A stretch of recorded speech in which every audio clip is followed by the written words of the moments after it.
Hello and welcome to episode 38 of In PS We Trust, a PlayStation podcast. My name's Davey and joined with me, as always, is Phil. Happy Monday, lads. And Spencer. Yes, boys, glad to be back. I tell you what, guys, it is nice to see both of you because we are recording extremely late for the podcast. We are recording on Monday the 14th, and normally we record on a Friday. And the reason for that is because, Spence, last episode you had to go off early because we thought you died. We'll be honest, we'd already got a couple of replacements in line, and if you couldn't have made it today, then all we would have done really is just go down to your grave, taking a selfie like this, like throwing up deuces, right? And then poured a thing of Budweiser down, maybe smashed it on top of there. I think you'd appreciate that. A good bottle in, a good Newport bottle in. I thought you might like that. And then probably just called him Potato Chief, and it would just be business as normal. But I'm glad that you're alive.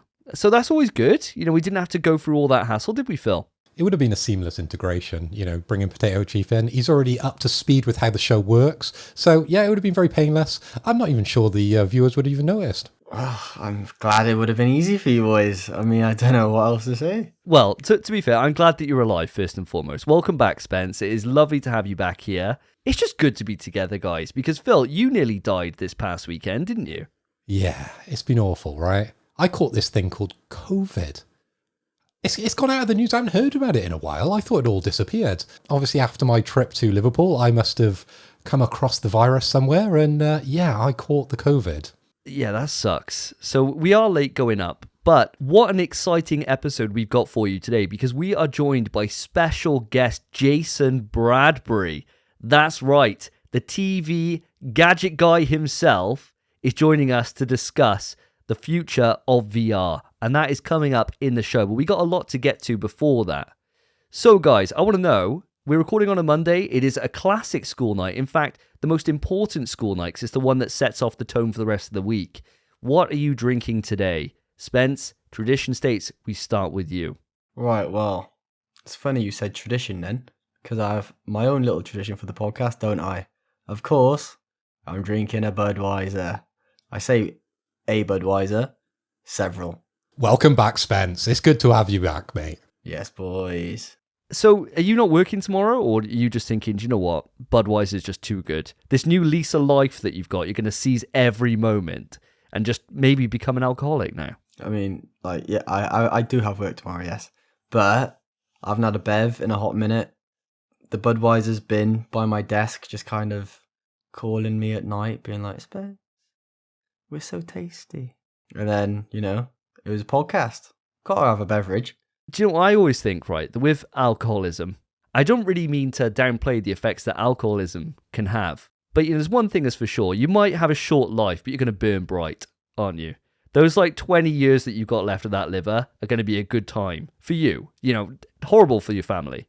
But for you, you'll probably have a good time. And I mean, Special Brew is cheap these days. So why not, mate? Go for it. Enjoy yourself. Here for a good time, not a long time.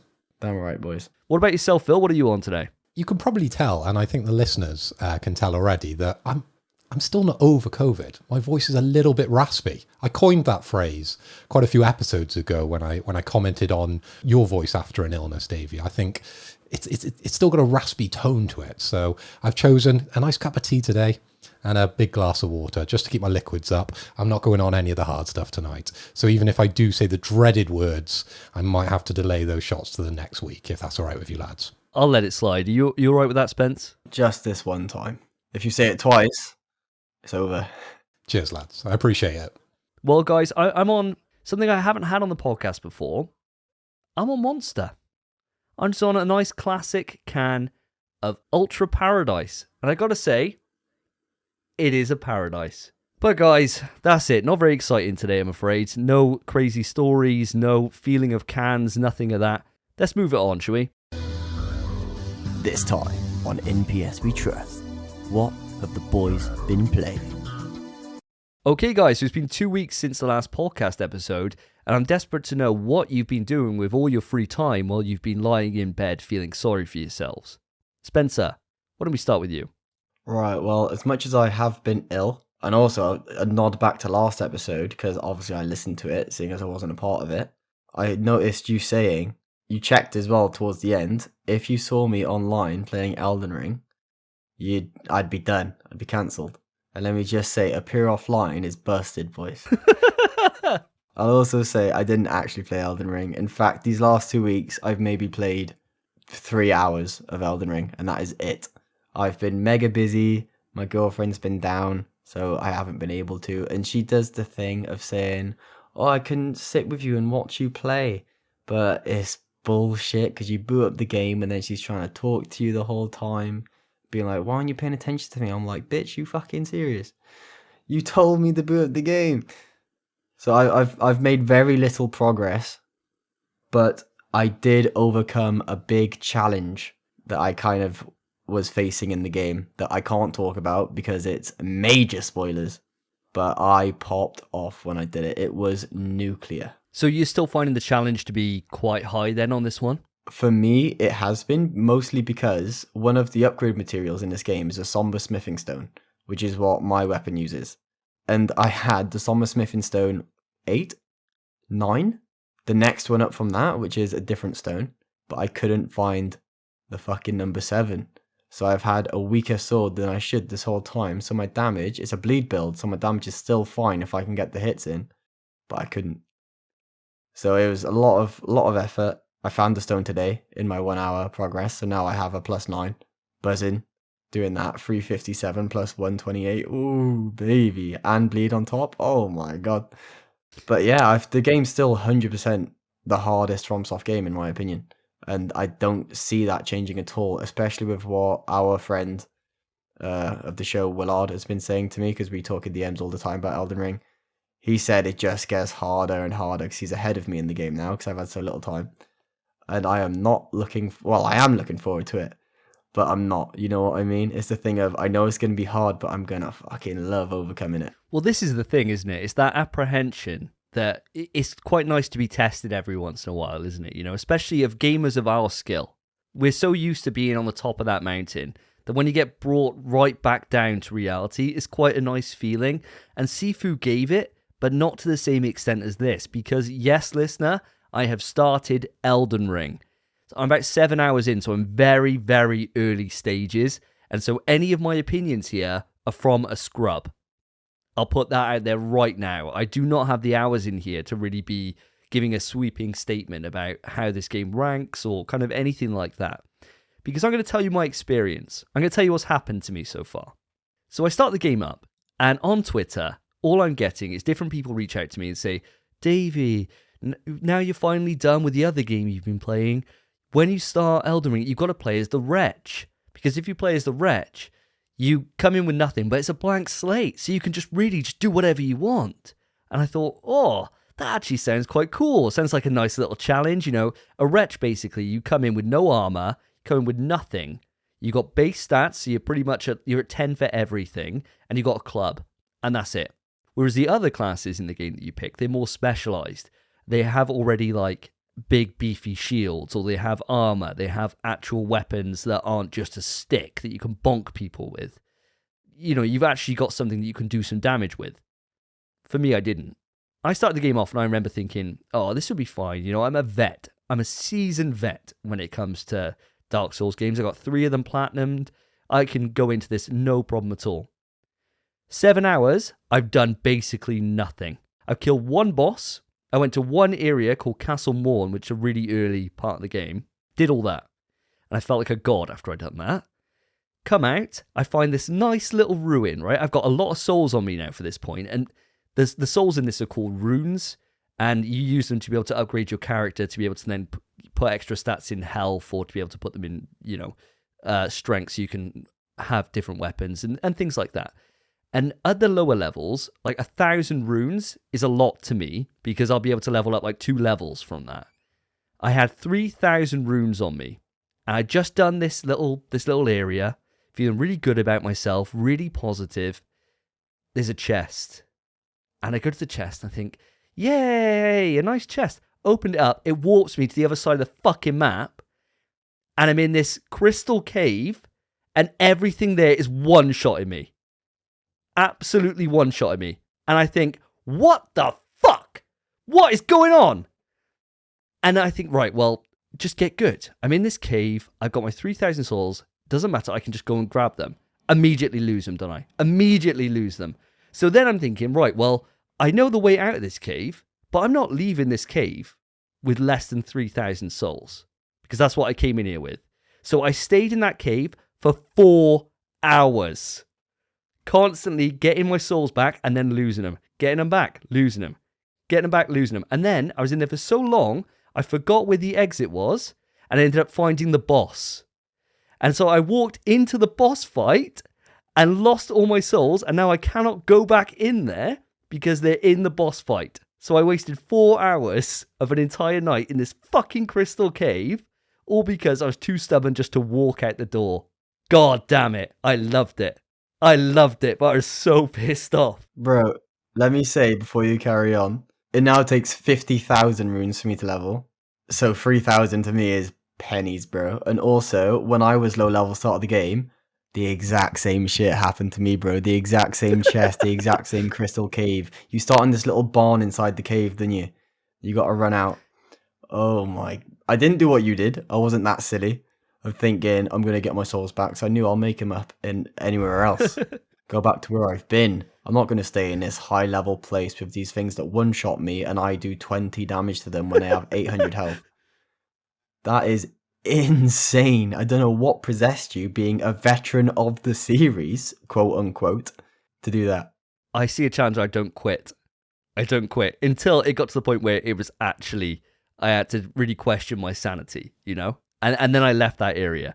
But since leaving that area, what you've said on the previous podcast in terms of this kind of sense of wonder that you get kind of exploring the world and seeing things is so true. Going to something and seeing like some cool little like castle. Like when I found Castle Morn, it was just, I saw this castle and I thought, oh, that looks cool. I'll go check that out. And then the whole way there, you're fighting different enemies. You're kind of experiencing different things, different mobs. It all feels really varied, this world, from what I've seen so far in only 7 hours, 4 of which spent in a fucking cave. It seems really varied. The enemies are cool. And I like the jump mechanic. I think the jumping and the heavy attacks that come with that are really cool. The only issue I've got, and this is a proper scrub thing, so this will definitely be changed. I hate the fact that I go to read a bit of text or whatever, always get it confused. I'm always pressing the wrong thing. And the Estus button is square, right? Like all Souls games are. Crouching in Horizon is square. I keep accidentally drinking my Estus all the goddamn time. I'm literally going into entire areas with no Estus because I've just accidentally drunk 3 Estus in a row. And I'm like, oh, Jesus Christ. And that's what happens when you played 60 odd hours of Horizon, which I'll come on to very quickly. But yes, I think it's really good. Really enjoying my time with it. And I'm really looking forward to really unpacking this on the next episode, where I'll probably be about 50 odd hours in, I imagine. But Spence, before we move it on to Horizon, which Phil's been playing, I want to kind of pose something to you that's been running through my mind with Elden Ring since I started it. I want to see if you think I'm bang on with this. This game is Dark Souls 2, but with good bosses. That is what I'm thinking about this so far. It seems like as if the game goes out of its way to fuck you for a bit of a laugh, but it's got the boss design there to really back it up. And that's how I'm feeling about 8 hours in. I disagree, because I see the similarities you make and I see the comparisons. However, this game doesn't fuck you the same way Dark Souls 2 does. This game doesn't have doors leading into endless pits or whatever the fuck else Dark Souls 2 has. All of it's a nightmare, I don't know. Elden Ring kind of has, it gives you areas early on that you physically can't beat and gives you loads of bullshit you do have to deal with. But it's a learning experience, whereas Dark Souls 2 isn't a learning experience. It's like, oh, fuck you. So I see the similarity, but it is different. Fair enough. Okay, well, maybe my opinion will change when I get a couple of weeks into this game and really start kind of unpacking some of the meat. Has your opinion changed in terms of a rating on Elden Ring from last time? Last time you gave it a 9 out of 10, if I remember rightly. I'll tell you what, I actually started souring on it a little bit, but I think that was mainly due to me not playing it as much as I wanted to. It was me just not being able to experience the game, and whenever I did have free time, it wasn't the first thing on my mind of, oh my god, I want to play Elden Ring. But then every time I do boot the game up, I'm like, yes, it's time. Finally dive in. So I soured on it a bit. I thought maybe it's not a 9. But then as soon as I start playing it again, I'm like, yes, definitely a 9. What am I thinking? I think at the moment I'd still leave it as a 9. It might be going up after the last few things I've done, because they are insane, the stuff that happens later on in the game. But at the minute, I think I'll just leave it at a 9, and I'll give my next rating when I've beaten it. Okay, fair enough. I'm too early to give a rating, so I'm not going to bother to give one at this stage. But in 2 weeks' time, I should have enough of an opinion there to be able to speak with a bit of certainty about how I'm feeling about the experience so far. But Phil, I want to come across to you because you and me have predominantly for the last 2 weeks been playing a little game called Horizon Forbidden West. And last time on the podcast, you were about 7 or 8 hours in, I think. You were still in Chain Scrape at the time. How have you moved on from that point, and how are you finding the game? Because if I remember rightly, I think you rated it a 7. Yeah, I rated it a 7 because I was very early days, wasn't I, with the game. I hadn't really experienced much within the game, but I've played a fair few hours now. I've clocked in 44 hours played within the game, so I've put some time, I've put some effort in for you guys, for the listeners, for the viewers, and the story's moved on quite considerably. I've established a base with Gaia and collected the 3 subordinate functions. Of course, we know these functions because they were mentioned in the previous game, so there's no spoilers here. I've collected Ether, responsible for detoxifying the atmosphere, Poseidon in charge of reconstituting the ocean and marine life, and Demir, tasked with reintroducing all forms of plant life to the system. So I'm probably, I would say, quite far into the story now because there's sort of one big overarching task left to do, which I won't go into because I think that reveals too much of the story, really. But yeah, there is just so much to do within this game. You know, not to mention going through the tall necks, the cauldrons, the rebel camps, all the stuff that you remember from the previous game. It's all these, but just much, much more. You've got melee pits, you've got the hunting grounds, and the list just goes on and on with this game. So that's primarily what I've been spending my time with this game, really. I've got so far in the story, but a lot of it has been sort of the side quests, the side missions, and all the extra things that goes towards sort of boosting your character's level and sort of collecting equipment, which you'll need. Some of the bad guys have kicked my ass, I'm not going to lie. You know me. I'm not a Souls player, so when it comes to big bosses, they tend to hurt me. They tend to hurt me real bad. And the one that's been kicking my ass, or the one I've struggled with the most, is the Rock Breakers. They're a returning enemy from the original, but my god, that fight, I think I did about 5 or 6 times, and that's quite a lot for a Horizon game, I feel, because a lot of them I was going through and sort of completing on my first run. How are you finding, and I suppose this will probably play into if you found this fight difficult or not with the Rockbreaker, your kind of style of play with this? How are you going about it? Are you very much going down like one kind of skill tree, or are you kind of picking and choosing different things? Because in the first one, I was very much a case of my traps and my trip wires and my rope caster and things like that. And I found this game I took things on very differently from that. How are you kind of confronting these challenges at the moment? Generally, I'll obviously do the scan, see what the weakness is, find out the point, because you can highlight the certain points of weakness on the enemy and sort of target that with the most effective weapon. But I think I must have approached that boss when I was too low a level, because it was very, very difficult, even knowing the weaknesses of these monsters and sort of targeting them, as I've said. The only way I found to beat this monster was to use the scenery to my advantage. So there was kind of like either a big tree or a big rock within the center of this sort of boss fight. And I basically kited him around this as he was jumping up and trying to flop onto me. So for those who haven't played the original Horizon or ventured this far into the game, the rock breakers, they're kind of giant badgers or moles.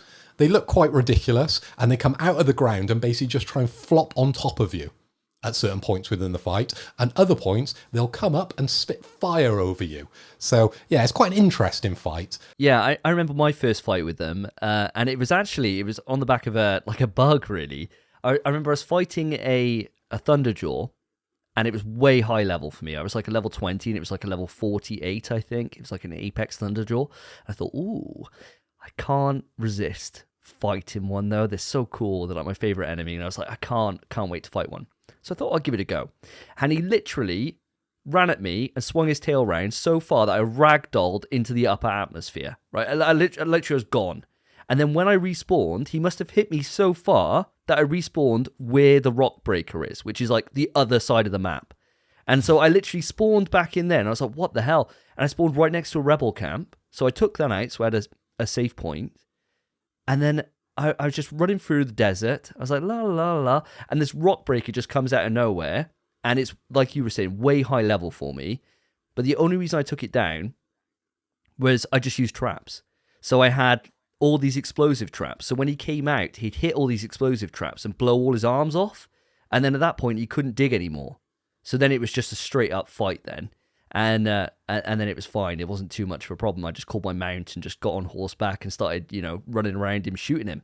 And it wasn't too bad.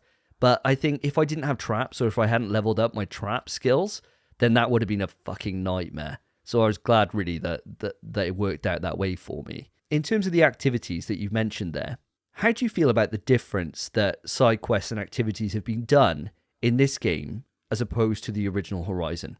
I think they're very similar, but they've all got improvements. And it definitely relates to what I said within my first 7 or 8 hours. It's all down to the visuals. So when you go to a cauldron, it's special. There is so much to see within those certain sections of the game, and they are jaw-dropping. Especially when you go underground, and you go in underground again, and you go in underground again, into kind of like this very futuristic, kind of bunker-esque setting, and you're taking on monsters that you've probably never seen before during the end, because there's always a boss fight at the end of these cauldrons. They're a spectacle. They very much are. I think it's gone from kind of a side quest, which maybe are a bit throwaway in the original game, to this where they're actually an intensive kind of situation which you should take in and really revel in, really take your time and enjoy. Yeah, I totally second that notion. For me, the cauldrons are my favourite part of the game, which definitely was not the case in the original. I think it's so varied. I think the platforming's so good. The puzzle solving that you got to do in those individual cauldrons is great. And they all feel really distinct from each other. Whereas in the first game, it was very much a case of, okay, you might fight different enemies, but it's very much a case of follow this path, sneak up on these guys, chuck your spear in to override this and fight a boss at the end. And that was it. Whereas in this, they're totally different locations, even though they kind of look similar. So you might have one that's completely submerged underwater, and that opens up all different puzzles. Or you might have one where it's all based around getting one enemy or one machine back into the world and how you go about fixing that machine. And there's so many just highlights that come from just going into these cauldrons and not knowing what to expect. And I think that kind of same design philosophy translates to the entire game, to be honest. Because any side quest I did throughout my time playing the game, I didn't ever get the experience that I thought I might get. I always thought it might be like very much a case of go here, kill 3 of these things and go. And that's what the original game was very much like. Kill a pack of these guys, get this part, go. And the game starts off like that in Chain Scrape. But the more you get into it, the more depth these side quests seem to have and the more character driven they are. And I found that each one's just really meaningful. And what I also found was really insane about this game, that something The Witcher did really well as well, but I've really noticed it here, was there'll be a quest that will say, for example, you might be following somebody who needs to go rescue their son, who's been held at this bandit camp. But say you've already beaten that bandit camp before, you'll go up and meet this person, and they'll say to you, you got to help my son, he's trapped at this outpost. And she'll say, oh, I've already beaten that outpost, it's already done. And she'll be like, oh, did you see him there? And it would go off in a totally different conversation, and it would change the quest to be able to make it fit in with what you've done there. So cool. It just makes it feel really lifelike, as opposed to being something that you go back there and all of a sudden everyone's respawned, and you're doing it again. It's really cool. It's just like a nice little touch that Guerrilla have done to really make the world feel alive. And for me, it really works. I agree, like 100% with what you're saying. Everything that you do within Horizon, even down to the smallest, go and deliver a certain package, there's so much meaning connected to it. Just to go back to what you were saying about the puzzles, my God, it's like Crystal Maze. It's on a whole new level. There's so much depth to what you're trying to figure out and the meaning behind it. Yeah, it's groundbreaking. Honestly, the game is so much better. There's a marked improvement on every aspect of this game. When it comes to the weapons, I'm not sure there's so much of an improvement because one of my favourite weapons seems to be nerfed. Which was your favourite weapon? I'm going to go down the ropecaster. I know it's a really basic weapon in the original. So the way you used the ropecaster in the original game was to tie the monsters down. In this one, you use the ropecaster to attach things to, and they blow up. It seems to be a complete nerf. You can just use it as a base ropecaster though. So there's the first ropecaster you get, it's only like a green, so it's like a really common one, but that is the same ropecaster as the one before. See, I must have missed this out then. Yeah. Because the one I've got attaches kind of vials to them. Yeah, so you got the elemental one. That's the one. There's slightly different takes on the same weapon. So the way the weapons seem to work in Horizon is that you'll get the same kind of base weapon. So you might get like a hunter's bow, for example, which may just have like arrows and then like advanced hunter arrows, which do like more tear damage, which is what takes enemy parts off them to be able to weaken them or to be able to really start doing some damage to them to remove their armor. But even though they may only be that one type of hunting bow, for example, you can then have different ones that all have different ammunition and different kind of tools, and then they serve a very different purpose. So you may have your one, which is just for base damage, and then you may have another hunting bow, which is for adding elemental effects. Same thing with the ropecaster. So you've got your base ropecaster, and then you've got an elemental one, which is for using the same kind of tools as a ropecaster, but adding that elemental damage to it. Yeah, they don't seem to be so frequent as they did in the original game, because I've only come across it now at 44 hours in. It wasn't given to me like the original one. No, that's the one weapon I can completely agree with you on. It's the one weapon that for me just seemed to go out of relevance the quickest out of everything. I found that I had a use for the new bolt blaster gun, which I talked about on the last podcast episode. And there's also this other weapon, which is like a stake driver. It's like this giant stake that you just impale into an enemy, and using your different weapon points, you can then choose to use it as like a trap. So you can kind of use it as mines, or you can use it so it splits off into multiple darts to really do some damage over like a big area. And I find that those have a lot of versatility, whereas like the ropecaster just seemed to really just be such a basic weapon that it didn't serve the same purpose that I really loved in the original. So I completely agree with you on that one. I used to love that weapon in the original, tying down a stormbird or something and setting up traps all around it. And I really didn't even use it. In the original game, it was always like my first thing. Maybe after the traps, I would set a couple of traps and then you'd ropecaster down the mob you're trying to fight. Now it seems in every fight I go into, I place a couple of traps and then the mobs just immediately want to jump on top of me. Regardless of which mob it is, they'll always want to jump on top of you. And the dodge mechanic, they seem to wait for you to dodge. You dodge and then they jump on you. They're one step ahead of me, a lot of these. Honestly. You're getting really far into the game. And I suppose I should say at this point, for clarity's sake, I have platinumed Horizon. It took me 65, just shy of 66 hours to get the platinum. I loved every single minute of it. I absolutely adored it. I'll get onto my rating in a moment, but I do have some complaints with this game. But before I get into mine and some critiques that I think they should really work on for the next game, do you have anything, Phil, that you're finding that is either not quite there or that they could improve on for the following game? I think my only complaint for the game so far is more of a technical kind of complaint with the game. And it all surrounds the ability to save while you're streaming. So I've been doing a lot of, just share to Twitch while I've been doing my playthroughs. And every time you go to a camp and you do a quick save, it logs you out of Twitch. Well, it doesn't log you out of Twitch. It just stops the recording. So then you've got to go back to record again after you save. And if you're a frequent saver, like myself, because of these bloody rock breakers, I need to save all the time, right? It's an annoyance. So that's something that they can improve on. And I don't know if any of our listeners are experiencing the same bugs that I am with this. But it definitely takes me out of the game where I'm like, oh no, now I've got to put streaming back on. And if, I do have a couple of people watching me from time to time, and it must be an annoyance for them as well. Well, that's a really good point. That's something that I certainly would never have picked up on because I didn't stream this game. But that's it then. That's the only real complaint you've got with it so far. It's just that one. Yeah, that's the only thing that's really like taken me out of the game. That's like a game breaking kind of bug for me. You know, when there's like a glaring technical issue.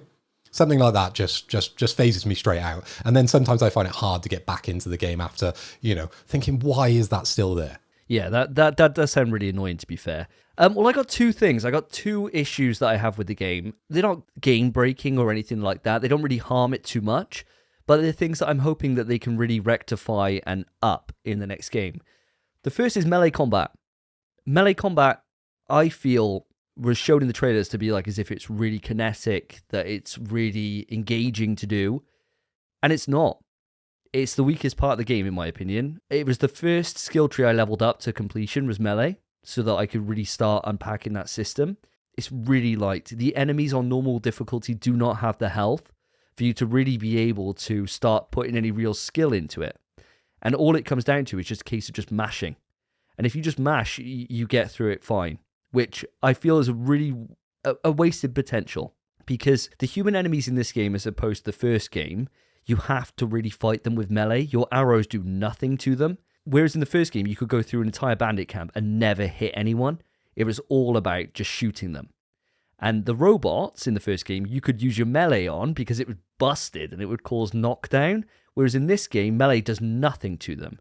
So it's very much a case of your melee is supposed to be for your human enemies, and your arrows and your guns are for your machines that you're fighting. A very clear split between the two of them. Issue is that melee combat is so unrewarding to do that I just didn't enjoy doing it. I ended up putting all my stats into the sneaking ability and going through and just taking everyone out with stealth. It's definitely the weakest part. They need to do a lot of work on that. I think even just adding something like a parry system would really open that combat up and really make it a lot more meaningful than it is currently. And my other complaint is when it comes to overriding machines. So overriding machines in this game works very much the same way as the first game, other than in this, when you've gone through your entire skill tree for overriding, you do not get lasting overrides. What that means is that, say you're in a fight with a Stormbird and, say, a Ravager. A Ravager are these big machines that have machine guns on their back. And you think, right, well, I'm going to use that Ravager to really start doing some damage to that Stormbird that's up there. And then me and the Ravager could just take out the Stormbird together, working as a team. Well, even with a maxed out override on it, permanent, what you think would be a permanent override in the last game, isn't. It's on a timer. So if that fight goes on a little while, it means then all of a sudden, you've then got both threats to fight. That's so annoying. That's so annoying, because in the first game, that was not the case. You overrid it when you had a full override and it was on your side. And that was it. And sure, it would stay in that area, so it wouldn't follow you around forever or anything. So it wouldn't be busted. But now you're constantly having to watch their bar and make sure, Christ, I hope that doesn't go down too low, because then I have to switch my attention over to it. It just seems like a total misstep. That's a real shame to hear, because that is one of the appeals of the game, is to be able to control these big ass monsters, isn't it? You know, that's part of why people want to play Horizon, to do the override and to take over these monsters. I've only experienced it to a much lesser degree as you, because I haven't leveled the tree all the way. But yeah, I'm kind of saddened to hear that you don't get the permanent override when you get to the lower parts of that tree. No, it lasts for like 2 minutes, but some of these fights against some of the bigger things can last a while. And so 2 minutes isn't enough.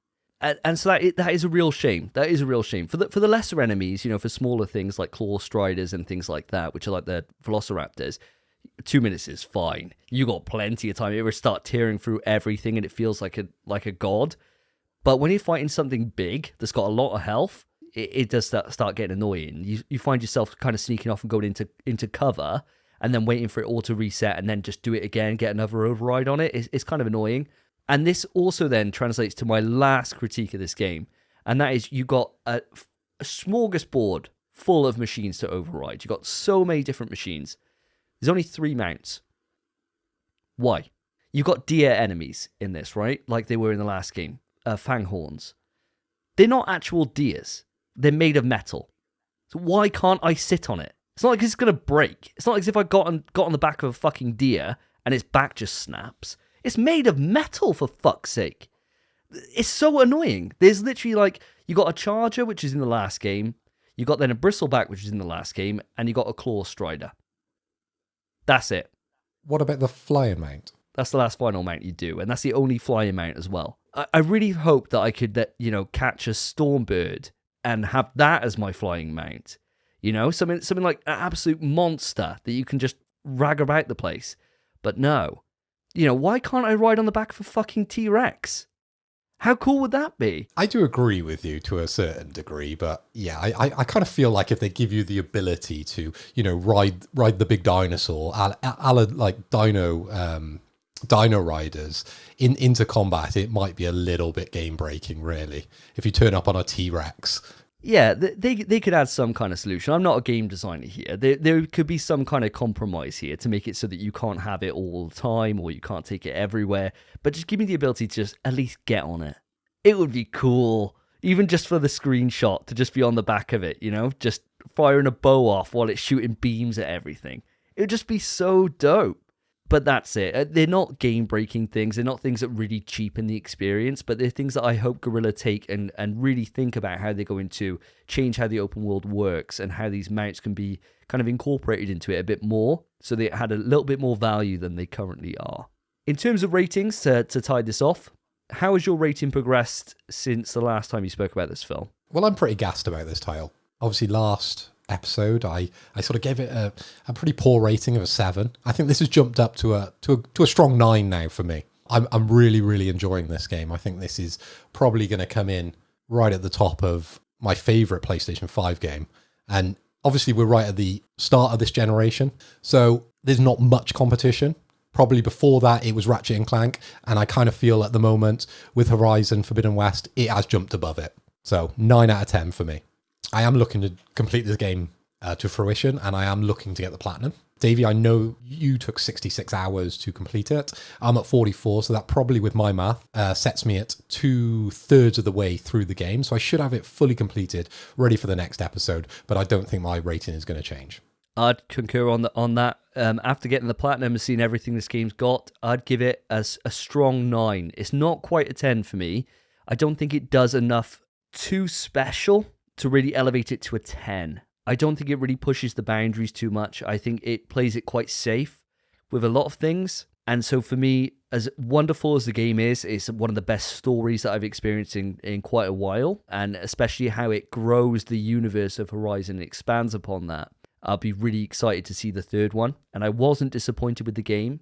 I can't quite put it up there with Returnal, which is still my favorite game, because I felt that was just a fresh experience.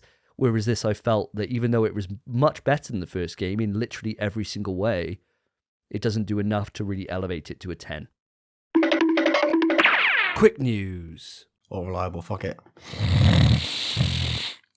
Quick news. I know Davey hates that. EA have released a statement announcing that they have deleted Russia from FIFA 2022. The statement is as follows. EA Sports stands in solidarity with the Ukrainian people and, like so many voices across the world of football, calls for peace and an end to the invasion of Ukraine. In line with our partners at FIFA and UEFA, EA Sports have initiated processes to remove the Russian national team and all Russian clubs from EA Sports FIFA products, including FIFA 2022, FIFA Mobile and FIFA Online. We're also actively evaluating related changes to other areas of our games. And then they went on again and released a second statement, which states, we continue to be shocked at the conflict that is unfolding in Ukraine and join so many voices around the world in calling for peace and an end to the invasion. We stand in solidarity with the people of Ukraine. Our primary concern is the ongoing safety of those in the region, particularly colleagues and partners. We are seeking to understand how we might best help them further beyond our programs that are already in place.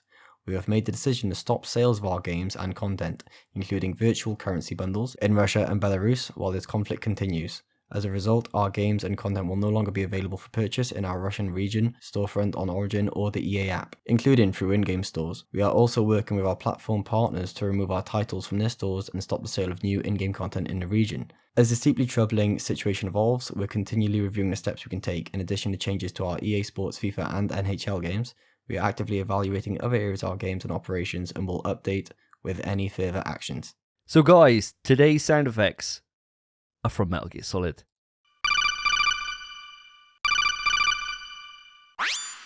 Snake here. And did you know that we have Resident Evil news?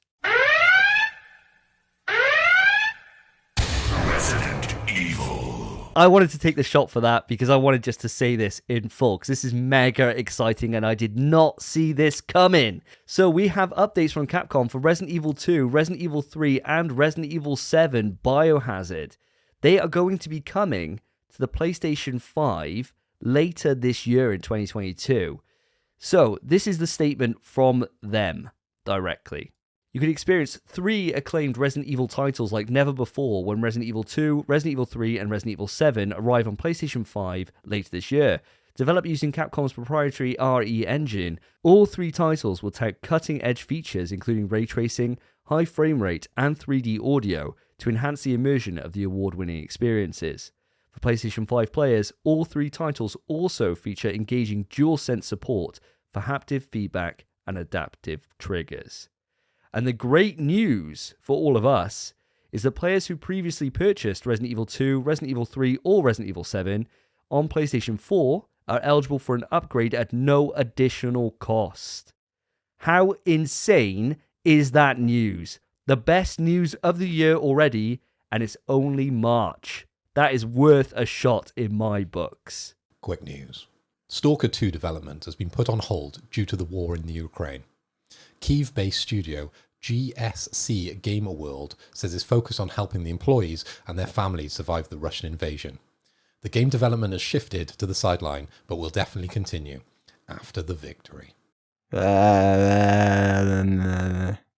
Quick news. Journey developer That Game Company gets $160 million investment with the intended purpose to go towards the service of their game entitled Sky Children of Light's player base, game development, and towards the expansion of their staff. Quick news. PlayStation-owned studio Housemarque's next game will be a new IP rather than a sequel to last year's PS5 exclusive Returnal and my personal game of the year. In a new VentureBeat interview, Housemarque CEO and co-founder, and I apologise in advance, I'm probably going to murder this name, Alari Kuzinin, said the studio's next project is still in the conception phase. So for those of us that are intended to go back to Atropos, we'll be waiting a little while longer. Quickity, quick. News. The lineup for EVO 2022 has been announced, guys. Street Fighter V Champions Edition, Guilty Gear Strive, Mortal Kombat 11 Ultimate, Tekken 7, The King of Fighters, Melty Blood Type Lumina, Dragon Ball Fighter Z, Grand Blue Fantasy Versus, and Skullgirls Second Encore. EVO 22 will be running from August 5th through August 7th, pitting the world's greatest fighting game players against each other across these 9 titles. And I cannot wait. You guys get the idea. It's quick news. I don't need a silly noise. Come on. Forspoken developer Luminous Productions have released a statement saying they have made the decision to move the release date for Forspoken to October 11th, 2022. Our vision for this exciting new IP is to deliver a game world and hero that gamers across the globe will want to experience for years to come. So getting it right is extremely important to us. To that end, during the next few months we will focus all of our efforts on polishing the game and can't wait for you to experience Frey's journey this fall. Quick news. Grand Theft Auto 5 and GTA Online arrive on the PlayStation 5 tomorrow from the day of recording. So, by the time you hear this, they are already out. They can be purchased digitally and preloaded from the PlayStation Store.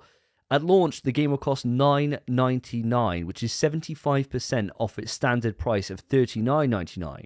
And that's until June 14th. So if you are desperate to get back to GTA 5, then you better act quickly on this. Now, the upgrades themselves, they offer visuals up to 4K resolution, frame rates up to 60 frames per second, HDR, ray tracing, faster loading times, and all this is delivered through 3 different modes that you can choose. So Fidelity mode is tuned for the highest visual quality and targets 30 FPS. In this mode, the PlayStation 5 supports native 4K with ray tracing on. You got Performance mode, which is tuned for the most responsive gameplay experience, targeting 60 frames per second. And this mode, the PlayStation 5 supports upscaled 4K with no ray tracing. And finally, stealing a note from Insomniac's playbook, you have Performance Ray Tracing mode, which is a hybrid of the Fidelity and Performance modes, supporting upscaled 4K with ray tracing enabled and targeting 60 frames per second. I know which mode I would play if I bothered to buy this game, which I am not, because it came out about 10 years ago. Play something else, for God's sake. Quick news. I'm the Batman.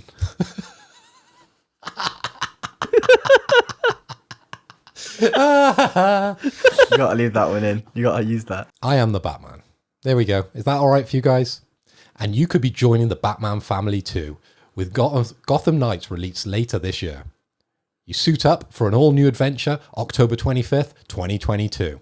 Gotham always needs its heroes. Quick news. One's at the ready, gamers, for an all-new state of play focused on Hogwarts Legacy, featuring an extended first look at gameplay this Thursday, March 17th at 2 p.m. PT or 9 p.m. GMT here where we have pubs. Quick news. As reported by Bloomberg, and this is taken directly from IGN, and this is quite a bit of a long one, so strap in, make a lunch, make a sandwich. Here we go, let's get into this. A former IT security analyst at Sony PlayStation has filed a lawsuit against the company alleging gender discrimination and wrongful termination after speaking up about discrimination against females at the company. The lawsuit was filed with California's Department of Fair Employment and Housing, which submitted a similar lawsuit against Activision Blizzard earlier on last year. 8 more women, including both current and former employees of PlayStation, have joined the lawsuit alleging sexist treatment during their time at the company. The new plaintiffs accuse PlayStation of fostering a work environment with behaviors included demeaning remarks and unwelcome advances, as well as greater difficulty in getting promoted for women than men. Sony tried to dismiss the case, stating, despite the sweeping breadth of her lawsuit, the allegations in which SIE categorically denies, she fails to plead facts to support either her individual claims or the claims of the broad-based classes of women she seeks to represent. Sony's move to dismiss the case was made partly on the basis that plaintiff did not adequately represent the experience of female employees at the company. The addition of multiple new voices making similar allegations may make that a harder angle to push. Now, we will watch this case closely to see how this progresses from here. Quick news. So guys, the NPD results are in, and this is what we know about February's biggest hitters. Horizon Forbidden West is the biggest launch for any game released so far on the PlayStation 5 in revenue. It was also the #1 best-selling game on PlayStation platform for the month of February in revenue. Via NPD, Elden Ring is the second biggest launch of any game in the last 12 months in the US behind Call of Duty Vanguard. Its launch units were so big, in only 1 month it's already surpassed the lifetime sales of Battlefield 2042, Far Cry 6 and Resident Evil Village in revenue. He's hit the button! Both of us doing it! What the hell is wrong with us this episode? It must be because I haven't pushed this button in so long. My finger has just missed that juicy little button. Resident Evil, boys. There it is. Well, we'll take all these shots on the next episode, so we got to remember now that you and me both owe one, Phil. All right, we won't let that forget. We won't let that slide for episode 39, which is in 2 weeks' time. I'll remember yours, you remember mine, and that's the way we'll guarantee it. Well, let's move it on to Rumour Has It. Kick it!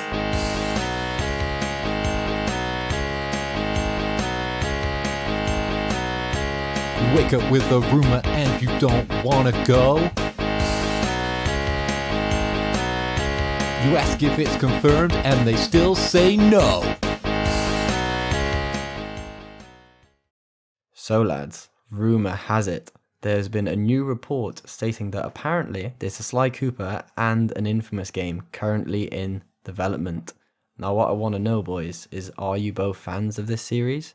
Who do you want developing it? What do you expect? It's kind of an open floor here.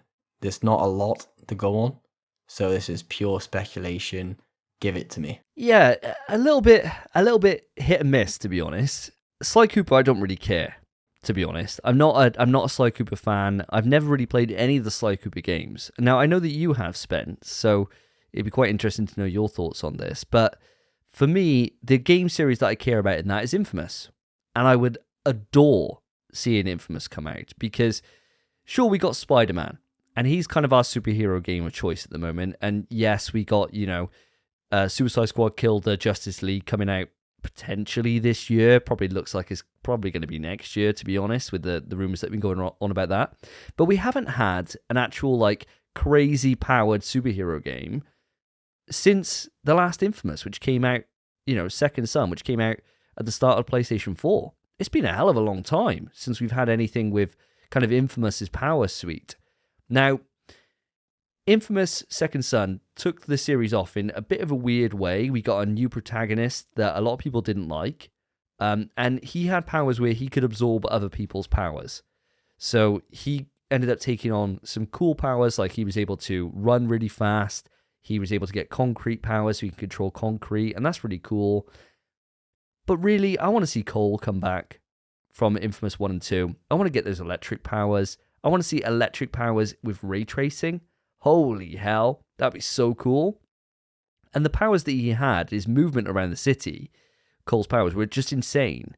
It has such a good story, and the way Infamous 2 ends, spoiler alert for a game that's over, a generation old, back on PlayStation 3, was that he fights this guy called the Beast, and they both die. But there's a boat going off in the distance, and lightning strikes that boat. And you think, oh, Cole's alive, he's alive. But we haven't seen him. So I want to see Cole just come out of nowhere and for it to be back. And the studio that I want making it is Sucker Punch, the studio who made it originally. Of course, they've gone on to make Ghost of Tsushima. So could I see them coming back? Probably not, unless they got like a kind of B team on the case. But I would love that. I would really love them to come back and make Infamous again. I just want to be able to see this old school kind of style of game of just having fun and it being an open world, but you got superhero powers and it's that choice between good or evil. And it gives you two ways to be able to play the game through. Very basic, very on the nose, but just fun with a really good story, which is what those first two Infamous games had. So I would be over the moon with that. And I could see it being true. I could definitely see it being true. Superhero everything is all the rage. And you've got a superhero there to use. So why not do it? The Spider-Man's not going to share any of the same skill set that Cole has in Infamous. So you've got a lot of creative liberty there to be able to go out and do something really unique in an own world that isn't, beholden by comic book lore or by real life places. You could really just visualize a cool ass city, do it however you want to do it, and just have free reign to just really just stretch your artistic passion there. I think it's a lot they could do. I'd be over the moon to see this come back. What about yourself, Spence? How are you feeling about Sly Cooper? Would you want to see that series return? I know you're a fan of that. I am a fan of Sly Cooper. I would say out of the two titles that we've discussed, I would rather see Infamous than Sly Cooper. Granted, I wasn't a big fan of Infamous's sequels. I much prefer just Infamous 1 and 2. But I didn't really give the sequels the time to enjoy them. I played Second Son a little bit, but not a lot. Sly Cooper, I haven't played it really since I was a kid, and I did love those games. And all I can think now about Sly Cooper is that, fuck me, if that came back, that'd be such an amazing platinum. And that's all I can think about the game. I can't really remember the story or anything. I just remember finding it fun and it being short. So that's what I want out of a platinum. I'd love that. Infamous, I'd want either. What I would really, really love to see with Infamous would be a third game following straight off 1 and 2, and then maybe a remake or a port of 1 and 2 come with it digitally or something, because I'd love to play those first two games again. I remember I played the first game doing the good all throughout, and then the game ends and it gives you the choice, and for some reason I was just like, fuck it, I'll be evil.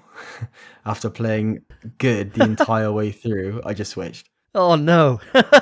Like you saved your misses then, right at the end. I did everything.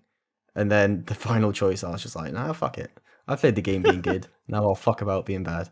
Yeah. I suppose that's the only issue with the choice-based system like that, is that you really should just stick to one side. There's not really like kind of too much to and fro in, even though you obviously have to and froed. But I think for most people, it's very much a case of you choose a path and you stick to it, rather than it being a bit more grey. But I think with a new game, they could really kind of go into this grey territory where you don't know if you're making a good choice or a bad. and they could really flex that and have some fun with it and make it seem like, oh no, I didn't mean for that to happen. Like those kind of things, right? Which are always really cool in choice-based games. And I really enjoy that kind of stuff. So, I mean, who the hell knows? Phil, you were never a fan of Infamous back on PlayStation 3. I remember, talking about it quite a lot to you at the time in the gym. How are you feeling about this? Are you interested at all in any of these franchises coming back? To be honest, Davey, neither of these sort of characters have, got a long legacy with myself. I've never really played any of the Sly Cooper games, and as you said, I've never really dug too far into the Infamous games. Outside playing these characters in PlayStation All-Stars, I haven't really spent a lot of time with them. But I have been doing a little bit of digging around on Wikipedia to see what I could find when it comes to the Infamous games, because I think that one probably is the more appealing out of the two for me. There has actually been 5 games to do with the Infamous series. So Infamous 1, 2, Festival of Blood, Second Son, and First Light. All with a kind of waterfall effect when it comes to their Metacritics. Infamous sort of starting on 85% and First Light being the last version of it in 2014, coming out at 73. So it has been trailing off a little bit. But what I have found on the Wikipedia, I don't know who's updating this, we've got Infamous 3 clocked in for 2023. And that's on the Wikipedia page. So if that's proof, guys, it's coming. I mean, I would be the first one to absolutely go mental. If it does come back, it's one of those franchises for me that I hold in the same kind of esteem and the same kind of conversation that I would have about Resistance or Killzone. I absolutely adore Infamous. So seeing it come back, I would go nuclear. I would pop off. I would love it. Here we go, Davey. Here's the information from the Wikipedia page. Infamous 3 is a sequel to Second Son and Infamous 2. That's what we've got. Okay. All right. I mean, if there's a way that we could just straight away just kill off the main protagonist from Second Son, if he could somehow just die, maybe, I don't know, electrocution, and then we just have Cole, that would be fine with me. Even if we're playing like an evil Cole, totally cool with that. Wouldn't bother me at all. As long as we can kill off the main protagonist from the first one, because he was from Second Son, because he was smarmy. And there's nothing worse than when someone's cocky, but they're just a bit of a dick. And that's what he was. Dave, forgive me if I'm wrong, but was he like the Raiden of Metal Gear Solid then? Where initially people didn't like him, but there are a few fans out there? Well, the difference is Raiden got a brand new look and he came back as a cyborg ninja. And he went from being a total soy boy bitch in Metal Gear Solid 2 to coming back as the most badass character I've ever seen, where he's fighting like 5 geckos and Vamp at the same time, and like twirling around in his legs in a 45-minute cutscene. Unless this guy that I can't even... He's so unmemorable with his beanie cap on that I can't even remember his name. All I know is he was voiced by Troy Baker, like everyone is these days. But I do not even remember his name. Not even a clue. Couldn't even tell you if my life depended on it. Does Delsin Rowe mean anything to you? Yes, it does. Now you said that, yes, it does. What kind of a fucking name is Delsin? If anyone out there is called Delsin who listens to the podcast, please let me know. And I want to see proof. I want to see a birth certificate, because there's no way you're called Delsin. Because if you are, your parents hate you. Because that name is a fucking tragedy. And I feel sorry for you. I really do. Coming from the guy whose first name is Matthew, probably the most common name on the fucking planet. But at least I'm not called Delsin Rowe. What a soy boy bitch. But guys, do you reckon this is a real thing or not? Do you reckon there's any hope of this actually coming true, regardless to what Wikipedia says? Spence, what do you reckon? I'm not sure about both titles. I think one of them's true. I think the Infamous one's definitely true. I don't see why Sly Cooper wouldn't return as well. It makes sense. It's a legacy game. I wouldn't be surprised if it's being planned and gets scrapped or something along the lines, but I think the fact that they're in development is 100% true. And if they want it to be fantastic, just give it the Blue Point. Just do it. Poor Blue Point, doing everything under the sun. and then one team straggling around looking for resources. The one guy's like, I'm working on Resistance. The other guy's like, I'm working on Legacy of Kain. The other guy's like, oh, I'm bringing back Destruction Derby. They're like, what? We never said about Destruction Derby. And he's like, oh, one guy on a podcast said about it once, and all of a sudden I'm doing it. You know, these poor teams, they're getting stretched to beyond recognition, but it's what we want. It's what we want. What about you, Phil? What do you reckon? The customer's never wrong, mate. And another game Blue Point are developing, and I'm putting my neck on the line. And this is why the characters are coming back. It's PlayStation All-Stars Battle Royale 2. We've needed it for so long. Come on, bring PlayStation All-Stars back. We need a Smash Brothers for PlayStation. Completely agree with you. Completely agree with you. Not happening, but I completely agree with you on that one. We've got more chance of seeing Destruction Derby come back by Blue Point themselves, which I don't even know why I'm even saying about that one. I think I mentioned it once, like 20 episodes ago. So it's a callback for anyone who's been listening to the back catalogue lately. Myself, I reckon, just like Spence, actually, I reckon this is true. I reckon Infamous could come back. It should come back 100%. Sly Cooper, don't really care. I can't see it having too much of a place in the wider ecosystem, especially when Ratchet and Clank are doing so well as kind of the mascots, and you've got, you know, Astrobot in the mix as well. Is there enough room for Sly Cooper as well? Probably not. And I'd say that the games didn't really sell too much to be able to really get enough of an audience there, unless it was like a £20 kind of budget title. I see with Sly Cooper, you could probably see them being a remastered collection coming back and then kind of testing the water with that, rather than a brand new entry. But again, with any of these rumors, we'll have to just wait and see, and hopefully one day we may get that big one that was promised to us, because as we're going to discuss later, the state of play certainly wasn't a big one. Stop! Topic time! Okay, guys, so we are on to the topics. Topic 1, we actually recorded a couple of weeks back. Myself and Phil had the pleasure of sitting down with Jason Bradbury to discuss the future of VR, what it means in terms of PlayStation VR 2 and the wider metaverse. It was an absolute pleasure to sit down with Jason. I hope you enjoy. Okay, guys, so for our next topic, I'd like to welcome a very special guest, Jason Bradbury. They're going wild for you, Jace. They're going absolutely insane. Wow, where'd you get those guys from? They were great. I just put them back now. Very enthusiastic. Hey, I'm excited to be on the podcast, guys. This is absolutely brilliant. I love your work. Genuinely, I'm a real fan. Well, thank you very much. I mean, you know, there's a queue of them out the door lining up. You just heard queuing just then for me, but I'll park them to the side for now. We'll just concentrate on thank you. On just this. Share them out a little bit. Exactly. Now, Jace, you and Phil go back quite a way, because you were both working on Super Robot Attack, I believe it was. Shall we explain what that is then? Because most people are thinking, who? Jason, who? Super what? So I was working on a show called The Gadget Show, which some of your audience will know. If you don't know it, it was a show. I was on it for 12 years. It was on UK TV, and it's a bit like Top Gear, but about gadgets. I think that's a good description, isn't it, Phil? Yeah, that pretty much sums it up. It's all about gadgets. Everything technological, the future. That's what you guys were all about, weren't it? Yeah, it was brilliant. And it was quite high concept. It had that sort of gang show thing where we'd do like ridiculous stuff, you know, like if a gadget, if they said it was indestructible, we'd get dynamite and blow it up. Or I put some jet engines on a skateboard and tried to break the world record. And then and the other one that we did that everyone remembers, actually, you can probably YouTube this actually, is we made this fantastic first-person shooter simulator. And we got this huge, big kind of igloo tent structure.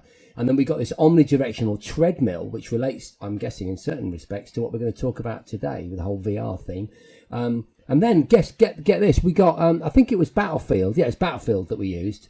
And we got a bunch of paintball guns. And you know when you get shot by a paintball gun, it's not pretty, is it? And we had I can't remember how many, but let's say we had 4 of them. Yeah, and we had some code written so that the incoming fire audio triggered the paintball guns. So you were there with, the most immersive FPS experience, certainly that I've ever had. We then got a famous member of the SAS called Andy McNabb to come and try it. So it was really spectacular. We used to do these really big events. But when I was doing that, I wanted, like, YouTube was at its very, very beginnings, and I really wanted to do something. And my kind of idea was to create the kind of a bipedal version of Robot Wars, right? So bipedal meaning two legs. So I wanted to have like walking robots instead of like robots that look like, robot vacuum cleaners, battling it out in an arena. And thus Super Robot Attack was born. We got these robots from South Korea, and it's spelled SUPA rather than SUPER, in case you want to have a look on the old YouTube. And I needed a boffin to program the robots, someone that was good at Python, because I think that was the language they used, although I'm sure they'll correct me. And that was Phil. And I did an advertisement, and this Welshman contacted me called Phil Hoy, and the rest is history. How long did you work for me? A couple of years, was it, Phil? Yeah, I think I was there for 2 years with you, but the Super Robot Attack experience, it was crazy. I saw you post out that you were looking for someone who had a bit of experience in robots and sort of programming. I was like, hell, I've been to university, I've got my computer science degree, I'm a big Transformers fan, I'm a big Gundam Wing fan, so let's put the CV in. Let's see what happens. I'm a massive fan of the Gadget Show, massive fan of yours, Jace, and kept my fingers crossed. And you came through. I remember getting the phone call. I think I was in class in university, my second degree actually, and I remember like going out that night and celebrating hard because it was a big experience getting that call up from you. That makes me feel good, bro. It was great when we had such fun. And you know what, Davey, we had these little robots, and they were so painful to program, weren't they? They kept falling over, and yet we got some great footage in this sort of boxing dojo that we set up, and we did a promo for it. Would you believe? Oh my God, I hadn't thought about this for years. I did a promo up in Birmingham. In fact, we were there, like trying to get them ready for it, and it was we got KSI and Ali.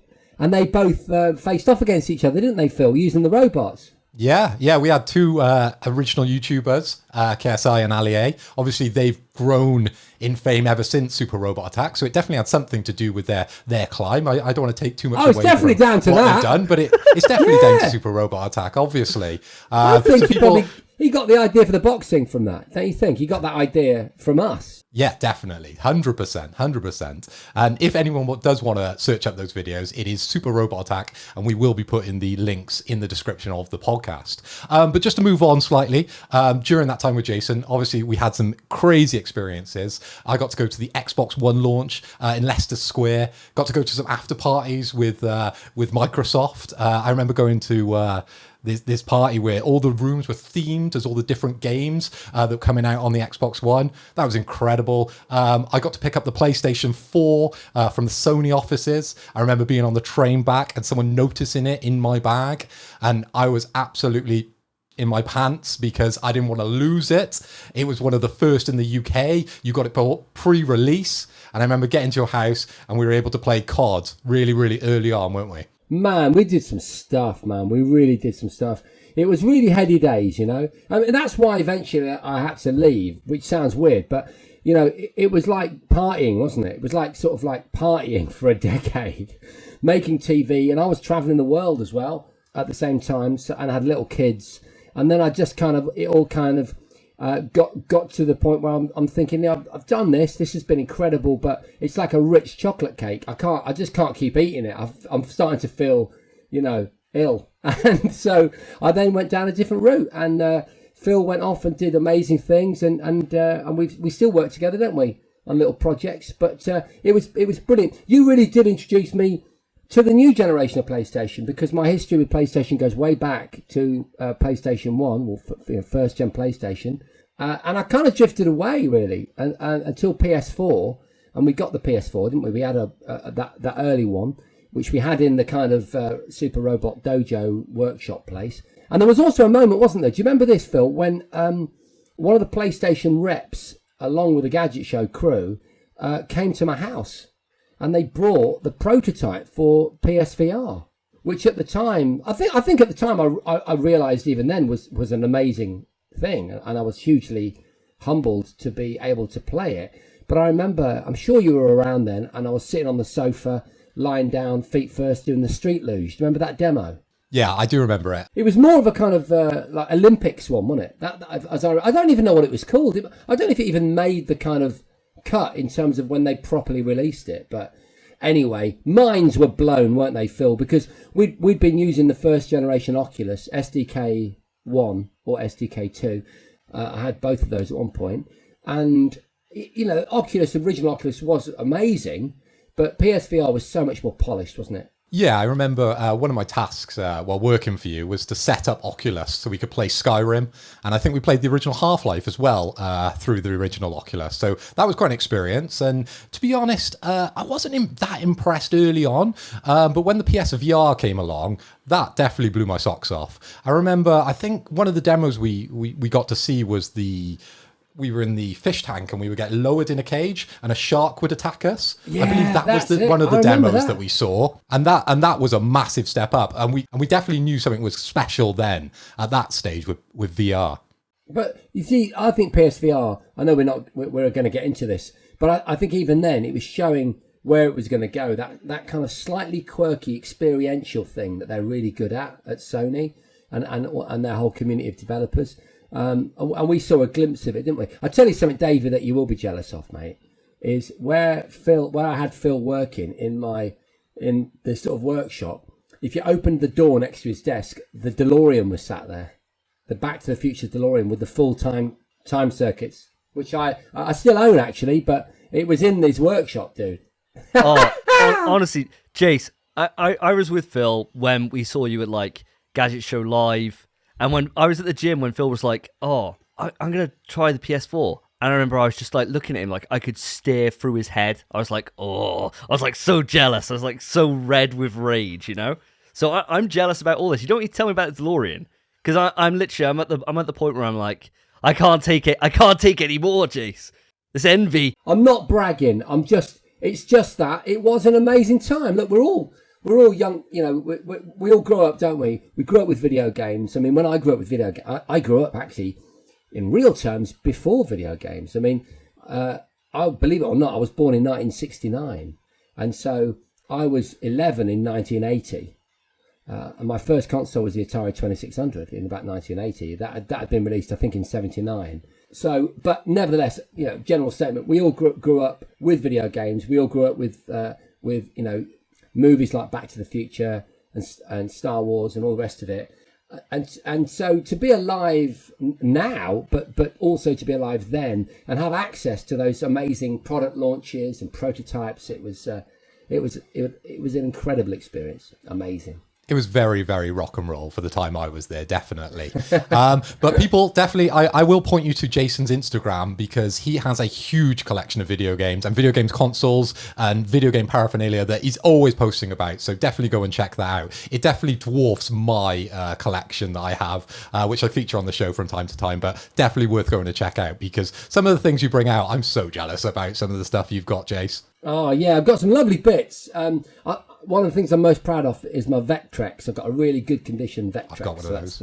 Have you got a Vectrex? Yeah, I've got a Vectrex, and I've got the little plastic screens that you put on, so it's all in colour. That's where I started with video gaming. So when I was growing up, my dad had a Vectrex. He brought that down, and that was my first console when I was growing up. So actually, we're quite similar in that respect. So cool. Yeah, no, it takes a real connoisseur to have one of those on the shelf. And but I think it's a very accessible hobby as well, isn't it? Like you don't have to be, a millionaire to actually reunite yourself with some of the key iconic pieces of hardware from your youth. And often I didn't have a Vectrex when I was younger, so often it's the ones you wanted that you looked at in the catalogue and thought, wow, So I think it's a great hobby. I mean, it's getting more expensive. Obviously, I think there is inherent value. As we move forward in time, these things they're not going to be reinvented. Certainly, the original hardware isn't, but it's still very, very affordable, and it gives me enormous pleasure, dude. I suppose that's the thing, isn't it? That there's so many people now that have decided to go into like retro collecting and into retro games now, And I'm saying retro, I'm talking, like 90s stuff, like even like, SNES and Mega Drive stuff. Like getting those now is like really hard. Whereas I remember back like 10 years ago, we'd walk past like a bargain bin and there'd be like hundreds of different games in there that people were throwing out. And now you can't even remotely get any of this stuff. It's like so expensive. It's gone up in so much value. Yeah, it's absolutely it's bonkers, isn't it? I'm no investor, right? I've never been motivated by money. I'd rather just spend it and have fun. That's why I've got a DeLorean. It's hardly practical, is it? But I mean, I think it's probably a good investment to get into retro hardware. I tell you what does well for me on Instagram. You'd be surprised, right? More than say SNES or I've got obviously NES and Atari Jaguar and all that whatever.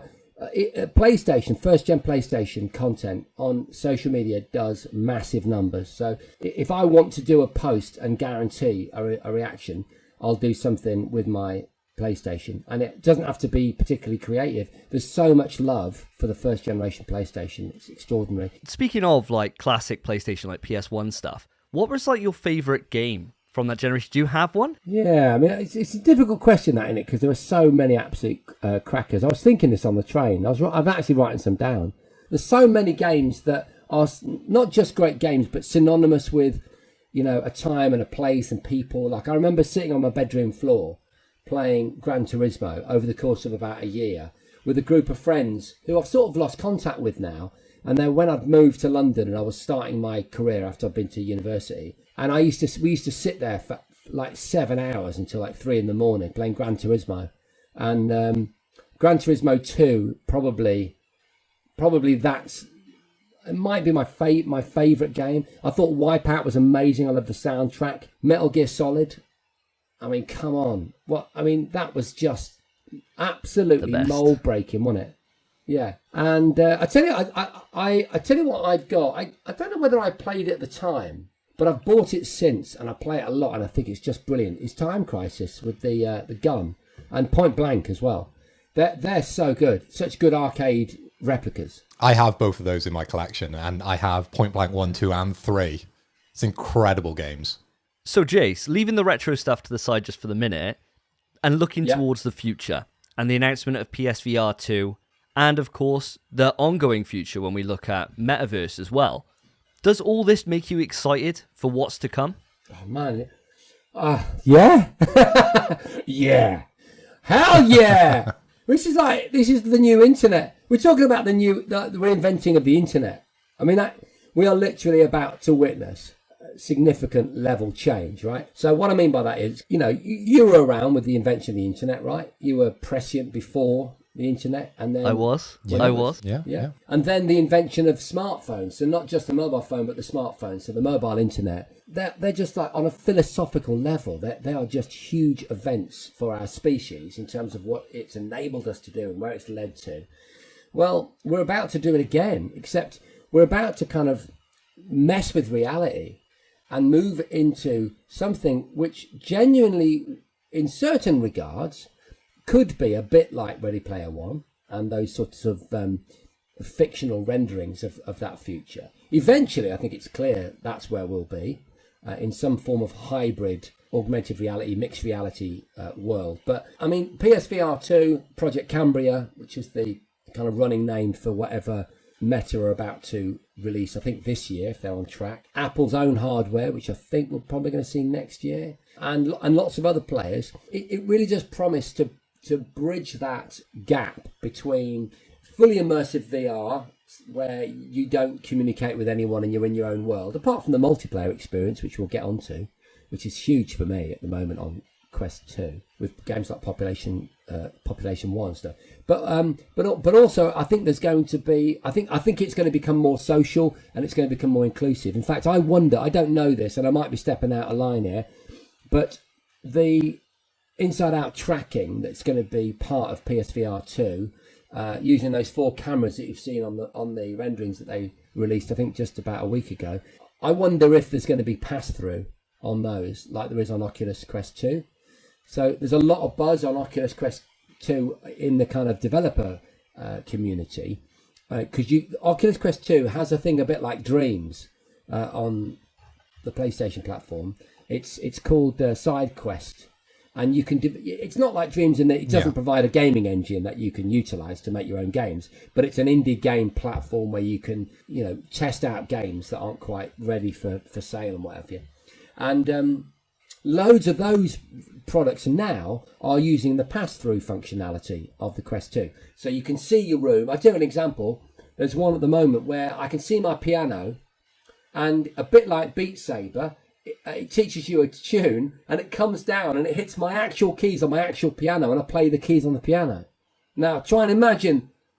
Now that is the future. How? I mean, what? What do you do when you set it up? This is just a little beta or alpha that I'm testing, right?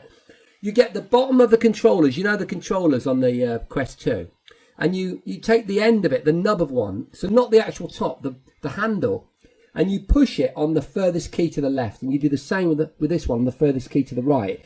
And then the Quest 2 is able to work out where your piano keys are and how many keys you've got, so it can then send these notes down and you can play Mozart on a real piano. That is so clever. Like gamifying an actual skill like that is so cool. There's a game that's coming out. I think it was shown at last E3, and it's kind of a similar thing. Not with VR, but it's for guitar, like teaching you how to play guitar. But that on piano sounds amazing. Yeah. Like for me, who's never been able to play piano to save my life, that's the kind of thing that I could be like, do you know what? I might try and learn Moonlight Sonata or something, and that's like a way to do it. That's cool. That sounds awesome to me. It's exactly what it is. Yeah, and a lot of these things are cultural as well. Like my son started playing piano. He's 12. He was 12 this week, so he's only a youngster. And he's now having lessons, but he started out for like 2 years doing those things on YouTube where those cascading notes, which it's the evolution of the species. Like it just happens to be a lot easier to be proficient in a quite complex tune and to have left and right hand syncopation with that sort of Beat Saber style cascading key format than it is to have a book and a cassette, right? It's all about us kind of moving forward. And I do think you're right. I do think in terms of life skills, learning things, education, working out, sort of chilling out, stretching out, whatever it is that you're doing. That whole augmentation of the real world, recipes, cooking, things like that, that's a space. Certainly that Meta with their Quest and Project Cambria, they're definitely in that zone. I don't doubt for a second that Apple will be there because they're very lifestyle-y anyway, aren't they, as a brand? And their headset, again, is going to be, I think they're bringing out two, aren't they? They're bringing out a sort of more immersive one, and then they're going to bring out one that's like a set of glasses. And that's going to be about bridging that gap between the real world and the augmented world, right? Or the virtual world. But to get back to the point, PSVR 2 is obviously an interesting one because in certain respects it's got a bit of a legacy design about it. So, it's got a cable that fits, that connects it, routes it to the PS5, right?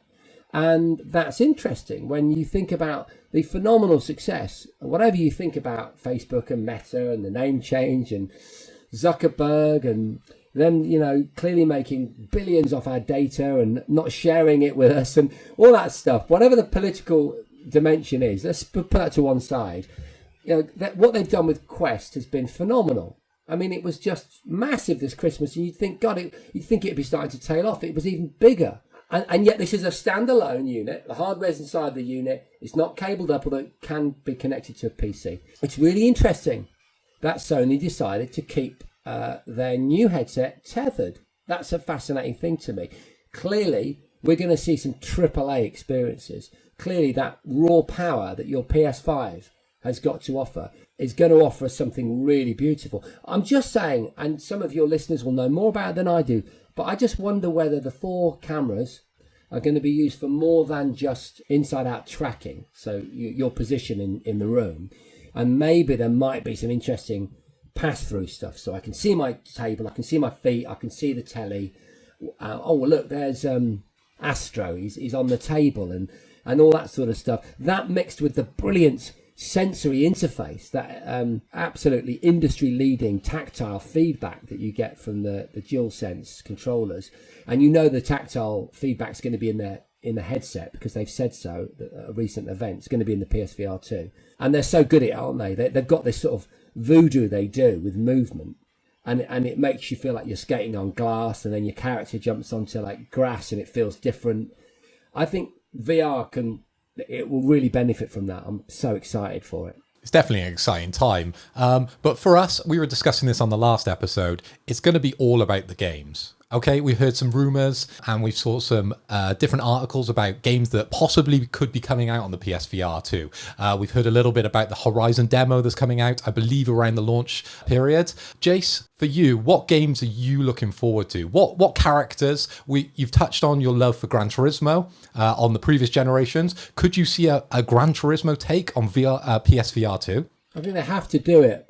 The fact they haven't shown it around the launch could simply be because they want people to buy the game that's released this week, isn't it? You know better than I do. Yeah, it comes out this Friday. So we're recording this on the 1st of March. So a couple of days before the release. But yeah, it's imminent.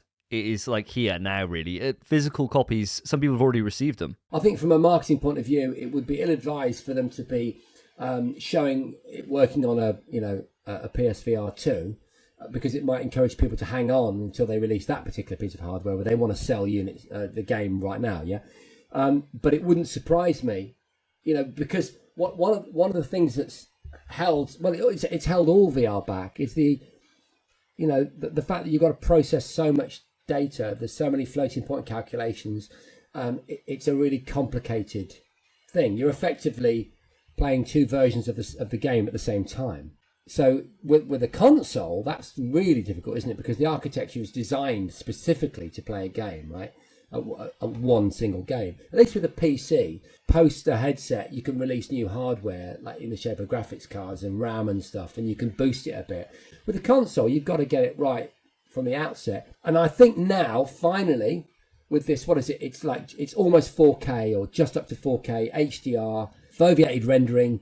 Do you know what that is? Foveated rendering, that's quite an interesting technique that they use in VR helmets too. They basically render the stuff that you're looking at, but the stuff that you're not looking at, they don't render to quite the same degree. And then as you move your eyes, that's one of the things that the PlayStation VR PSVR 2 is going to be able to do. It's going to track your eyes, so the movement of your eyes. They can then save valuable system resources by tracking where your eye's looking. I hope I haven't messed up that as a description. I'm just saying you've got the hardware grunt in the PS5 to do Gran Turismo 7, and what a brilliant thing to do, to release it in March of 2022, and then to drop the PSVR 2 in the first quarter, or whatever it is they've said, of 2023, and to be able to revisit the marketing of Gran Turismo and sell it to a new audience or resell it to the existing audience. I mean, that I feel that's a shoo-in. I really do. I've got some other suggestions though for other games, because I did think you might ask this. So I'll tell you what, and this is pure blue sky, right? Let's go. Let's hear anything that's on your mind, Jace. Let's hear it. Okay, all right. So I think the rumours about Valve and Sony are probably true, and that they've all been chatting about stuff. And so that means Half-Life Alyx. And it could be a unique version of Half-Life Alyx. And for anyone listening that isn't into VR, Half-Life Alyx is the gold standard of VR. An incredibly immersive environment created within the Half-Life world. Alyx, I forget her surname, but I think she's related to Gordon Freeman, isn't she? I am yet to play it, but I harp on about this every time the VR conversation comes up on the show, because I really, really want to play it. And I'm just waiting for either that hardware to be a bit more affordable, for it to come out on PSVR 2, definitely would be a time for me to jump in, or for someone else to buy it, because the Valve Index is £1,000. It's a massive outlay for one game. But from what everyone's saying, that game might just be worth it. I think it is worth it. And there's an ancillary title called Boneworks, which is a kind of sandbox version of that world, where there's all kinds of weird physics demos where you can, float and stuff and pick up objects like with a gravity gun and all that sort of stuff. And that's a brilliant well, I guess it's not, it's a title. Yeah, it's a title. I was trying to describe it because it's literally a box of tools that you can play around with. I think Spider-Man is pretty much a shoe-in. I played a demo of a Spider-Man title on Oculus, on Meta. God, I've got to get used to. Does anyone call them Meta though? Really? But anyway, there's a game I mentioned earlier. I want to tell you about this. Have you guys played Population 1? No, I've never heard of it. No, not yet. Boys, honestly, this game is just about all I play at the moment on the Meta Quest. So you can play it on loads of different PC VR headsets, but it's really popular on Quest because you can actually play it natively on the Quest in the Quest store, so you don't have to hook up to a PC. It's basically like, imagine like Fortnite with a bit of parkour. So you can build things, but you can fly around. And then you've got colourful, quirky characters that wear sort of PUBG-style costumes. Yeah. So it's a kind of non-serious first-person shooter. But I'm just telling you, you find the AK-47, right? You pick it up, yeah? And you hold it. And you know the experience from playing on PSVR. And you load the mag in, you cock the barrel or whatever it's called, and then you start to shoot and you get the vibrations in the controllers, and you're running up buildings, you grab buildings and you claw your way up to the top of a tower, you jump, you put your arms out, you fly down like a bird, and you see someone and you pull a katana out the back and you slice them. It's, man, and I don't know how many players there are, it's probably 30 or something like that, but it's a big sort of persistent world, battle royale style thing with the border, the zone closing in on you. Oh man, it's just like living in the future. It's an amazing experience. I always feel like that every time I get into VR, to be honest, because I always just feel like it's so different from traditional gaming. Because I don't own a VR headset myself. I only just play. I sponge off everyone else's, to be honest. Like whenever somebody else got one, I'd be like, "Oh, can I have a go? I'm that guy. And I love it. And every time I put it on, I'm like, I cannot believe like I'm living in the world that I remember seeing in like cartoons when I was a kid. Yeah. That this is like real now, that you can do these kind of things. I think all this stuff, it does just kind of blow my mind, really, when you can consider the level of immersion that you can get to now in these headsets. And like you said, like the one-off experiences that you can't get anywhere else, that you just cannot get through traditional media or through traditional gaming, that you can only get in this format. I'm super excited. I'm right there with you, Jace. I'm definitely going to check that game out. I think you should check it out. I also think, though, that the PlayStation platform, PS5, is particularly well positioned to offer a unique experience around VR, right? And what I mean by that is if you've not used the controllers that come with the PS5, you don't really understand how sophisticated that platform is. I mean, me, Phil, I was a diehard Xbox fan, and you kind of turned me on to the PlayStation, and now the PS5 has just taken it to the next level. There's a kind of refinement to that ergonomic and to the visceral feedback that you get, as I mentioned earlier. The notion that could be brought into VR to make it so much more real and physical and emotional, I think is really exciting. And so they'll be able to offer Population 1, but people will say, well, I'm actually going to play that on the PSVR 2, because on the Oculus or whatever it's called, the next thing, the Meta 2, Meta 3, whatever it's going to be, I don't get that same ergonomic feedback. Whatever the sensory experience that, I don't know how to describe it, but I'm guessing you get the idea. So I think it's really well positioned. I also think that the tethered nature of a helmet is irrelevant. And if anyone gets hot under the collar about it, which some YouTubers have done, I think they're just missing the point. I don't think it really matters, because a console, unlike a PC, seems to me, generally sits in the middle of the room, doesn't it? Generally, it sits under the television. And so you stand up in front of the television, and you have maybe a mixed reality experience or not a fully immersive experience in the helmet, and you're tethered to a thing that's in the middle of the room or on the wall in front of you, rather than a PC, which often sits in an office or sits in the corner of a room, and so tethering to it with a USB-C cable can be a little bit unwieldy. So I'm super excited. I've got one more title that I want to add, and that is I wonder whether Cyberpunk 2077 will go VR. Do you reckon they could really do it, Jace? I mean, the game can barely run as is. It only just got its next-gen patch, which apparently has sorted a lot of the bugs, but do you think that they'd be up for taking this world of Night City and putting it into a VR environment? I think there's a possibility. I'm not going to predict that it's going to happen because I'm not party to the economics. You know, they really messed up, didn't they? They let a lot of people down. But they've really responded to the community, and I feel now the game is in a state, certainly on a PC, it's in a really good place. I'll be honest with you, I've not played the latest patch that makes it ready for the PlayStation 5. I don't know if you guys have. I haven't, but all the news I've seen about it has been really positive, actually. So it seems like as if they've really started to recapture everyone's kind of good favour again. And people are saying that it's running pretty much flawlessly. I mean, there's still the odd bugs like there is with any big open world, but nothing to the extent that there was before. I tell you what it is. They've put in so much work, right? That this is a sideways movement, isn't it? In that sort of horizontal integration model that so many corporations and businesses look to in order to pay for the insane amount of investment that they have to put in and time to create these amazing things that we play. And so for me, it would be a no-brainer. If I was the CEO of that company, they'd have gone bust years ago, by the way, but let's just go with that. Then I'd say, look, we've created this immersive environment, this living world, as you say, and we need to get new revenue from that incredible work. And I'm guessing a relatively straightforward port. And I say that because someone other than the developers has already ported it, and it works on the Oculus, the Meta Quest 2, via SideQuest, or it might be some slightly dodgy website. But a load of people that I know in the VR community, VR Oasis, a good friend of mine, Mike, who's on YouTube, he's just done a video about it.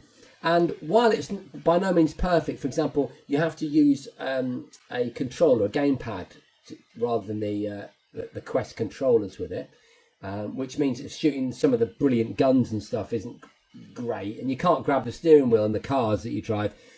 You have to just use the gamepad. I mean, the emotional reaction of every YouTuber that I've seen walking around that incredible environment says it all. Like, it's just amazing. And you remember when Quest launched, there was the first of several sort of Star Wars experiences. I don't know if you remember that. So they weren't fully formed games. They were just like experiences where you got to walk around and interact with R2-D2 and open up a lightsaber and defend some incoming phaser fire, rather than have a full-on lightsaber fight. But then a lot of those experiments have evolved into fuller titles, and I just wonder if we would see something around that. I mean, here's the thing: the metaverse, the concept of the metaverse, although I suspect it won't be called that, it will have its own organic name, and it will be an amalgamation of 50 or 60 different entities bringing their own version of this thing around, maybe, and Phil will know more about this than I will, but more an adopted language, a kind of VR version of HTML, right?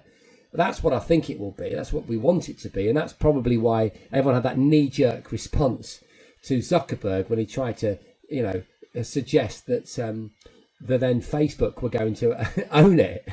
I just feel that if you want an interconnected environment where you can go into an arcade, or you can go to a gym, or you can go on holiday, or go to chill out, then what better than Night City? Yeah, makes perfect sense. I mean, this is the thing. We always get, like, video game locations are always super special to us, and especially with like a bit of time that goes past. But any game that makes like an impact straight away in its environment on its launch and then continues to still resonate with people, there's something special there.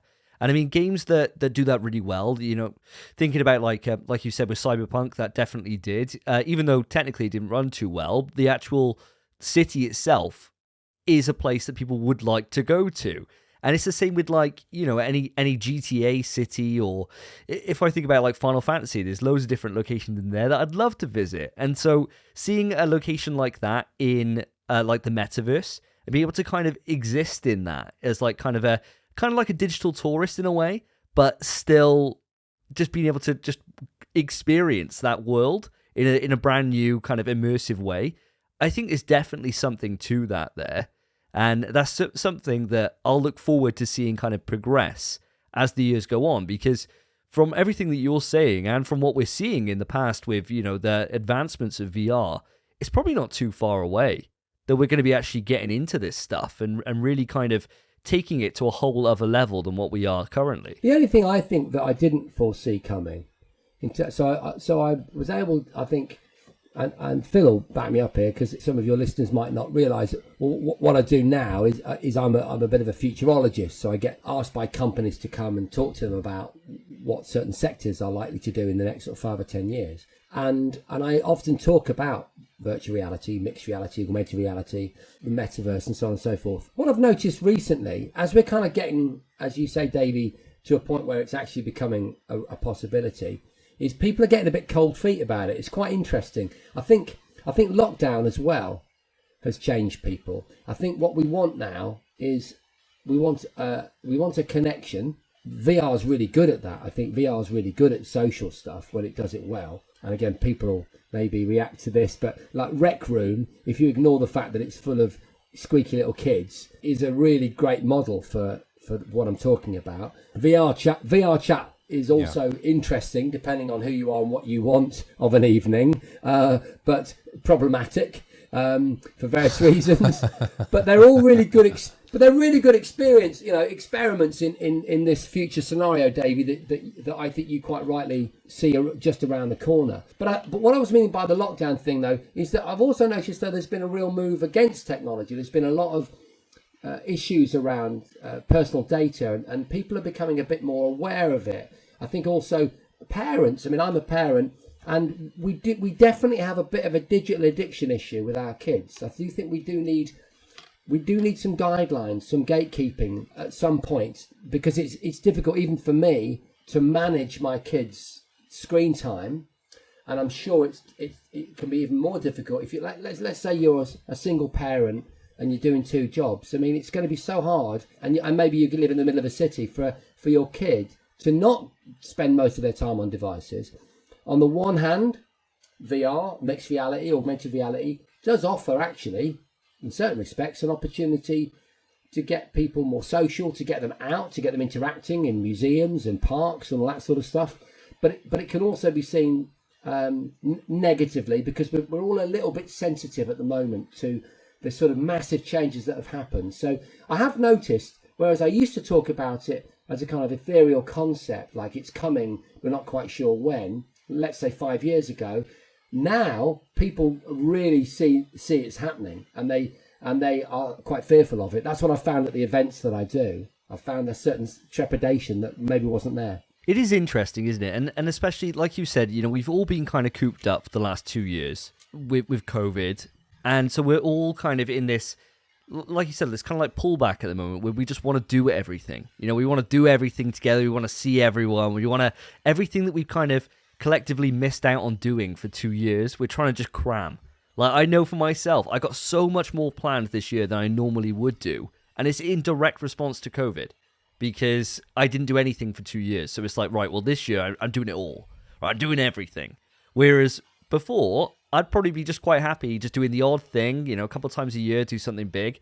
And the rest of the time, just sit there and just play games all the time. Whereas now I'm like, right, any spare chance I get, I'm like, right, to my wife, let's go down the coast. Let's go. Let's just go out somewhere. Let's just go that's do what I was something. trying to say.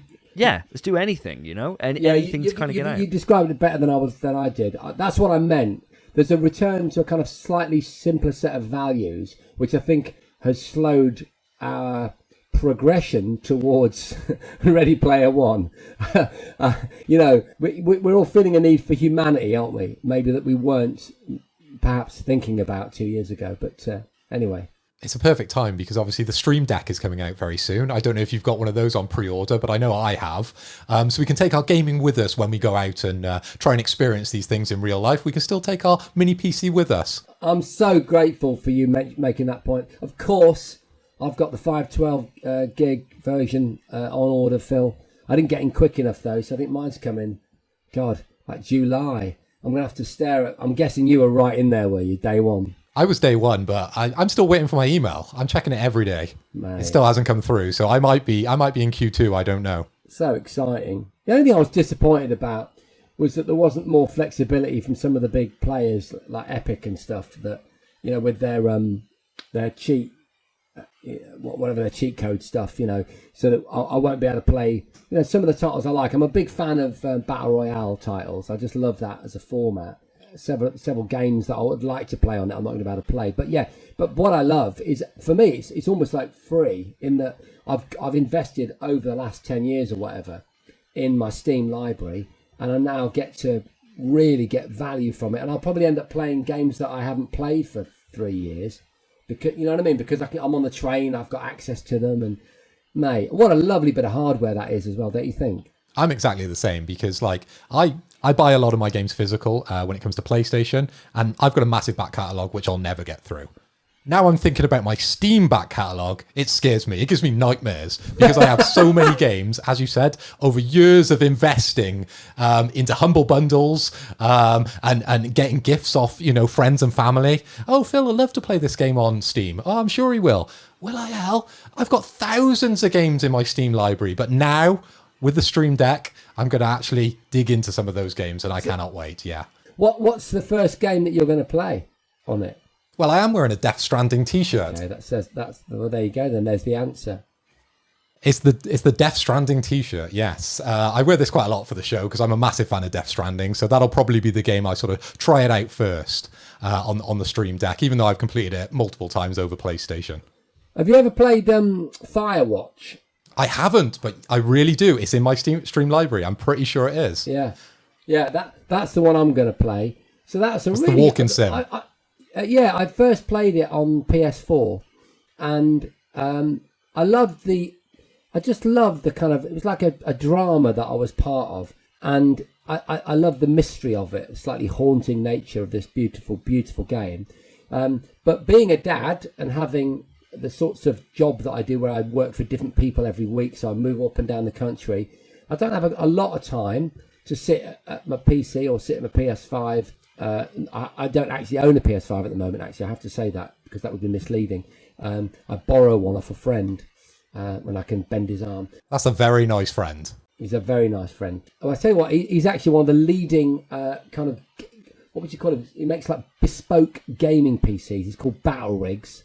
You should check him out on Instagram. He makes machines that they're like works of art. And just so that you know how good the PlayStation is, despite the fact that he has he'll have several machines in his office at one time in his workshop, and they'll be worth $7,000 each, and they'll have like 3090 graphics cards in it that you can't get for love nor money. But day one PS5 is you know, he loves his PS5. First thing he did when he got some new memories, he did the trick where you can open it up and put a brand new block of memory in there and all the rest of whatever. Anyway, what was I saying that for? Yeah, I don't get time to sit down and play that sort of game. And so when I get the Steam Deck, I'm going to be able to play through it on all the various journeys, because I often go on public transport because I just think it's good time. Whereas if you sat in a car for hours, you certainly shouldn't be on your Steam Deck when you're on the M5. That's a fact. Not yet. Elon Musk's vision hasn't quite captured the world yet, has it? That'd be great. Not yet. I can't wait, though. I can't wait. Driverless cars, that's what I can't wait for. Oh, I could catch up on so many games that way. Dear God. Defo, man. So, Jace, as we got to wrap the show up now, I got some quick fire questions for you. And these questions, they're hard hitting. Wow, so give me your first answer that comes to your mind, okay? Okay, so it's like Freudian association, is that right? It's basically like a Blade Runner test, yeah. So I'm basically going to be able to tell if Mr. you're a human. Deckard. It right, is. It's very much I'm going like to keep that. my eyes like that. Okay, I'm ready. Traditional gaming or VR? VR. Greg's or a Tesco meal deal? Tesco meal deal. Correct choice. Sweet or savoury? Ooh, savoury. I'll allow it. Nathan Drake or Lara Croft? Lara Croft, come on. Those hot pants. Although Nathan Drake in hot pants. Wait a second. I know. Yep. Sorry. That's where my mind was going. I was thinking, oh God, okay. Yeah. Crash or Spyro? Oh, Crash, man. Every time. Yeah, he's the boy. He's the boy. Skateboard or roller skates? Skateboard. Skateboard. And finally, Ratchet and Clank or Jack and Daxter? Ratchet and Clank. Did I pass? Am I You passed a the quiz. psychopath? Is that what you've discovered? All right. No, cool. no, you're a perfectly functioning member of society. If you'd voted against God. the Tesco meal deal, there would have been questions raised. It Yeah. would have gone off in a totally different way from there. So It would have gone down you a saved different, yourself. a different route. We would have. Sweet. We would I have. like it. Thanks for doing that, Jace. I feel like we know you a little bit better now, you know, with your choices there within this quickfire round. But where can people find you if they want to track you down on the internet? Obviously, we've mentioned about your Instagram. You're on Twitch every Sunday night, I believe, with Trista at the moment. Yeah, Trista Bites, the amazing Trista Bites. We do a show called 80s Electro Breakdance Party. That's how you find it, or my name, Jason Bradbury Official on Twitch. It's just a bit of fun. It's like getting your mate. It's like that time I spent playing Gran Turismo on the floor in my flat in London. It's a bunch of idiots who love the 80s and the 90s. That's all we talk about. Be it, you know, music, TV shows, games, all kinds of gadgets and stuff, movies. It's just so much fun. And then we have a quiz for the last half an hour. It's only an hour long. Absolutely brilliant. And then anything else, my website, jasonbradbury.com, where during lockdown, I actually created an online course about public speaking and you know, how to feel more confident and talk more fluently in your sort of work life or private life. It's called Talk for Pleasure and Profit. But look, for sake of the party political broadcast, if you want to say hello, just say hello on Insta. Jason Bradbury. Easy to find. Perfect. Thank you very much for joining us, Jason. It's been an absolute pleasure. Pleasure's all mine, dudes. I'll see you in the whatever the metaverse is going to be called. I'll see you in the metaverse. See you in Night City. See you in the metaverse. See you in Night City. Brilliant. Okay, guys, we're at the end of the show. This is our final topic, and we're going to be discussing the PlayStation State of Play. This happened on Wednesday 9th, ran for approximately 20 minutes, and there was a number of games shown. I know we had some predictions. So, Spence, let's go over those first. What was yours for the show? Right, yes, mate. Of course, all the predictions. Mine, obviously, we did the usual format we follow, which is safe, possible, and crazy. My safe was Forspoken. My possible was Persona 4 Arena Ultimax. And my crazy was something we've talked about very often, the rumoured Project Spartacus. And Davey? So my one, they said it was going to be a Japanese-centric event. So I thought, let's kind of lean on this a little bit. My safe was Ghostwire Tokyo. My possible was Stray. I know that you're a big fan of that game, Phil. And my crazy was Team Asobi's new title, the developers of Astrobot. I really thought we might see a new title from them. What about yourself, Phil? For me, I went big because this show was billed as having the big one, whatever that was meant to be. So I tried to play it safe for my first choice with Street Fighter 6. We've been hearing a lot about the game, and I thought this is now time for Sony to start bringing us a little bit more information on that series. My possible was the big one, God of War Ragnarok. I wanted to see some sort of footage, some sort of in-game, something special. Am I crazy?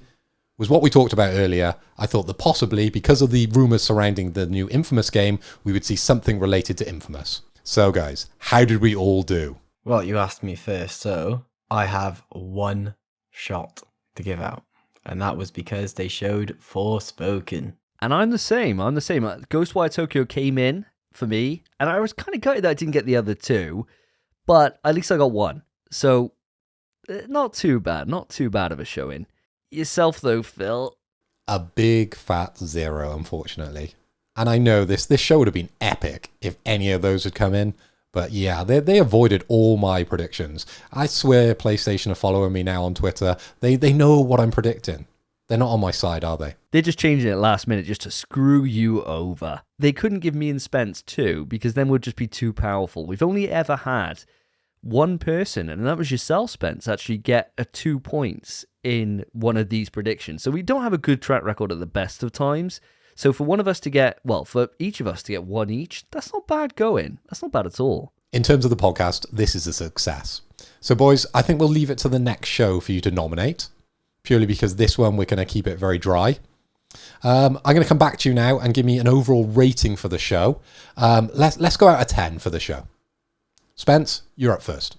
I'm going to give it a flat 5 out of 10 because, let's be honest, they didn't really show anything. The best thing they showed wasn't even a game, it was DLC. And the game I predicted to show didn't even need to be shown because we've seen enough of it. I know I'm going to buy it. I'd rather not have seen what they showed. Just a bog standard state of play, really. Nothing special about it.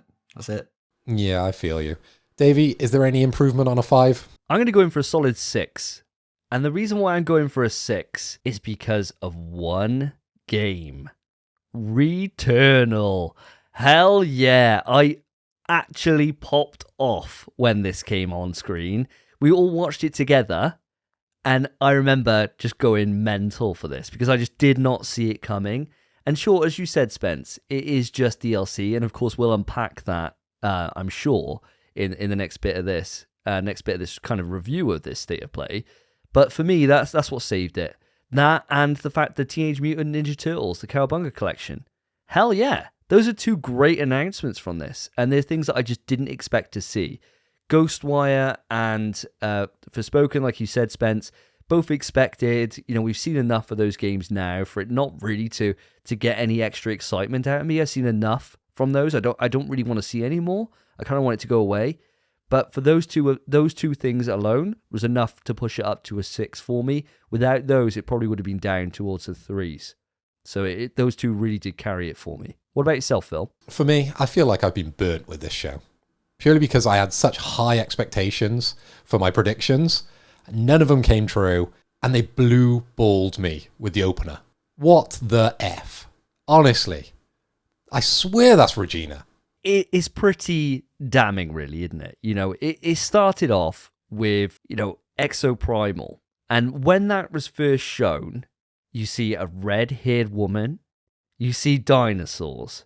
The first thought that went through my head, as did yours, obviously, Dino Crisis is back, baby. And then I remember as it went on, I thought, God, please don't let this be Dino Crisis. Please don't let this be Dino Crisis. It was like this whole roller coaster of emotion from, yes, Dino Crisis, to, oh God, please don't be Dino Crisis, to then it be Exoprimal. So ultimately, we got the best result here in that it isn't Dino Crisis, because good God, that would be an insult to bring it back like that. But at the same time, like you said, they're grabbing our balls.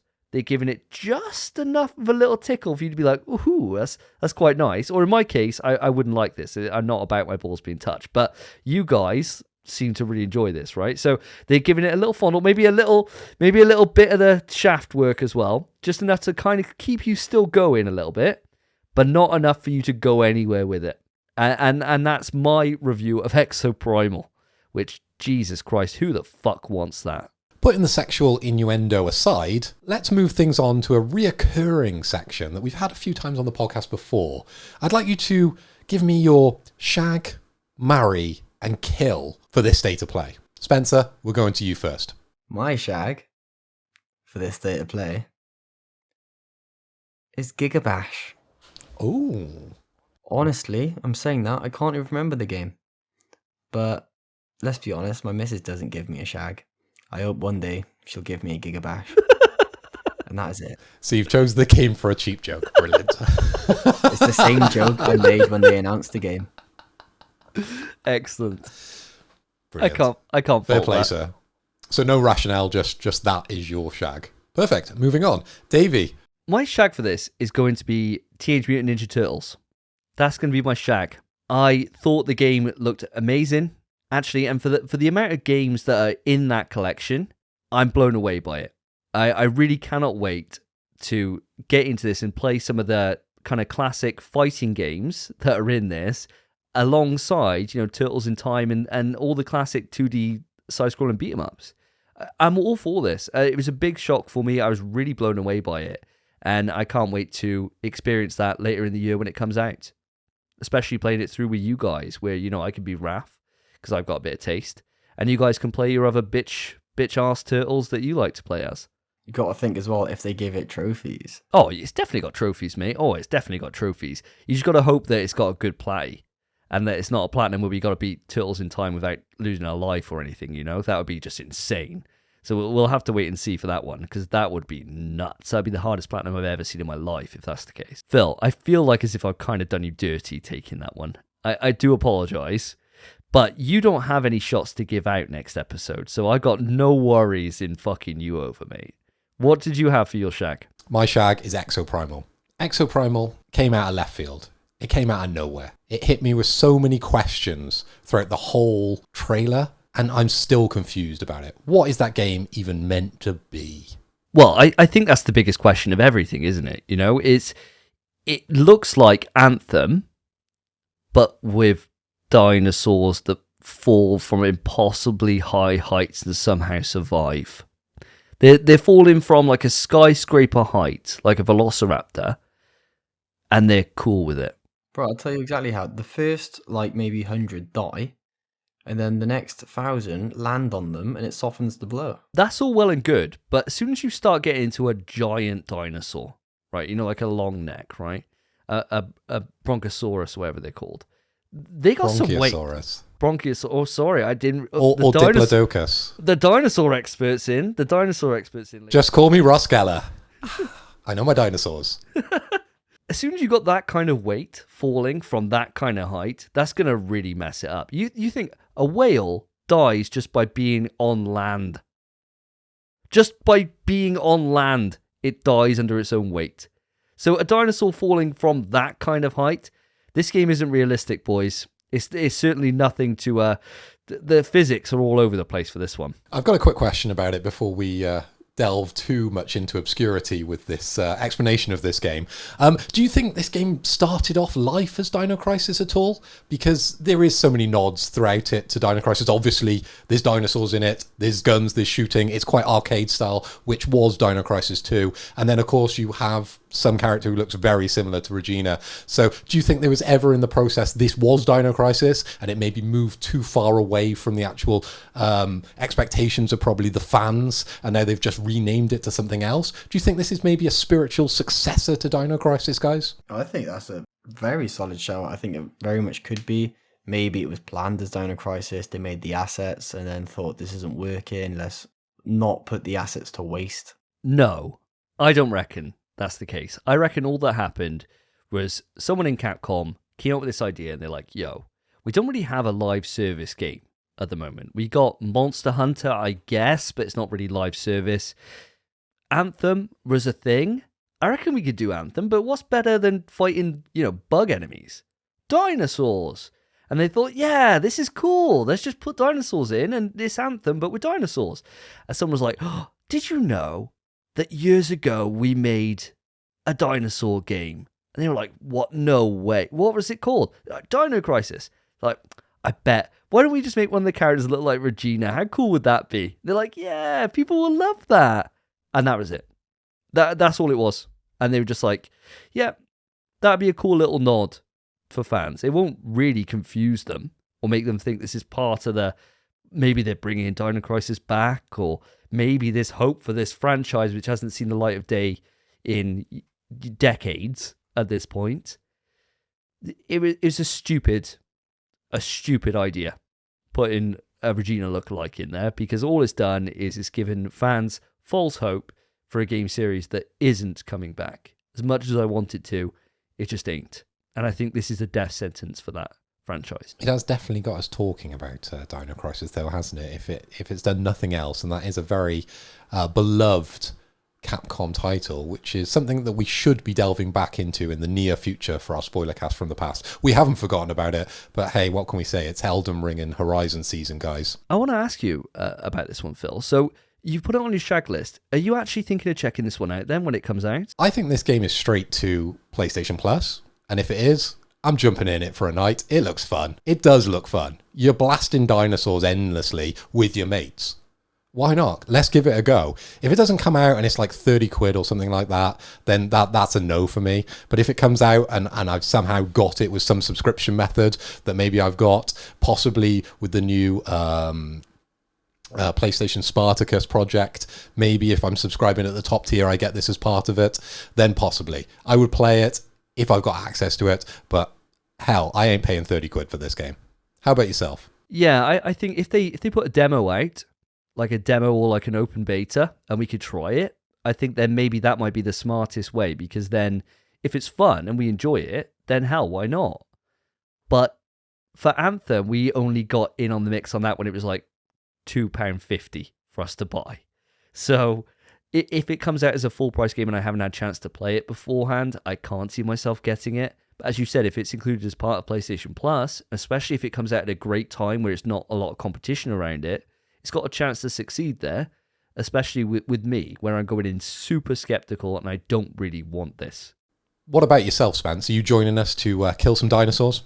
I 100% will be if, like you boys are saying, it comes to PS Plus, because there is no way I'm paying a penny for this game, at least until I've seen some gameplay or gotten to try it myself. If it's a PS Plus title, it's day one. Like Davey said, if there's nothing else at the same time, if there's anything else at the same time, it's in the bin. If there's so much as a 2-hour platinum, that's a game I don't even want to play, like a Man-Eater or something at the same time. If it's an easy platinum, I'll play that instead. However, if this game comes out, it looks fun, I can play with my mates, and it's an easy platinum, oh boy, it won't be. It definitely won't be. But if it is, I'd be keen. It looks like a grind, doesn't it? Definitely. It looks like one of those games where it's like, you get on it and you think, oh, this is going to be fun. You know, we'll shoot some dinosaurs for a minute. And it's like, kill 50,000 dinosaurs. And you think, oh my God. And you look at like PowerPix, who bless his heart, has played this for like 150 hours. And he's like, difficulty rating, 2 out of 10. Time to platinum, 89 hours. And you think, oh God. And there's just nothing in the world that would get you through that apart from just literally sheer determination and a little bit of insanity at the same time. And that always helps make these trophies go by that little bit easier. Moving things on. Spencer, I'm going to come to you again first. You're first up every single time, boy, so get ready for these. We're looking for your marry in this list. What are you picking? Cheers, mate. So my marry, and I'm sure it's no surprise to anyone because it's what I predicted.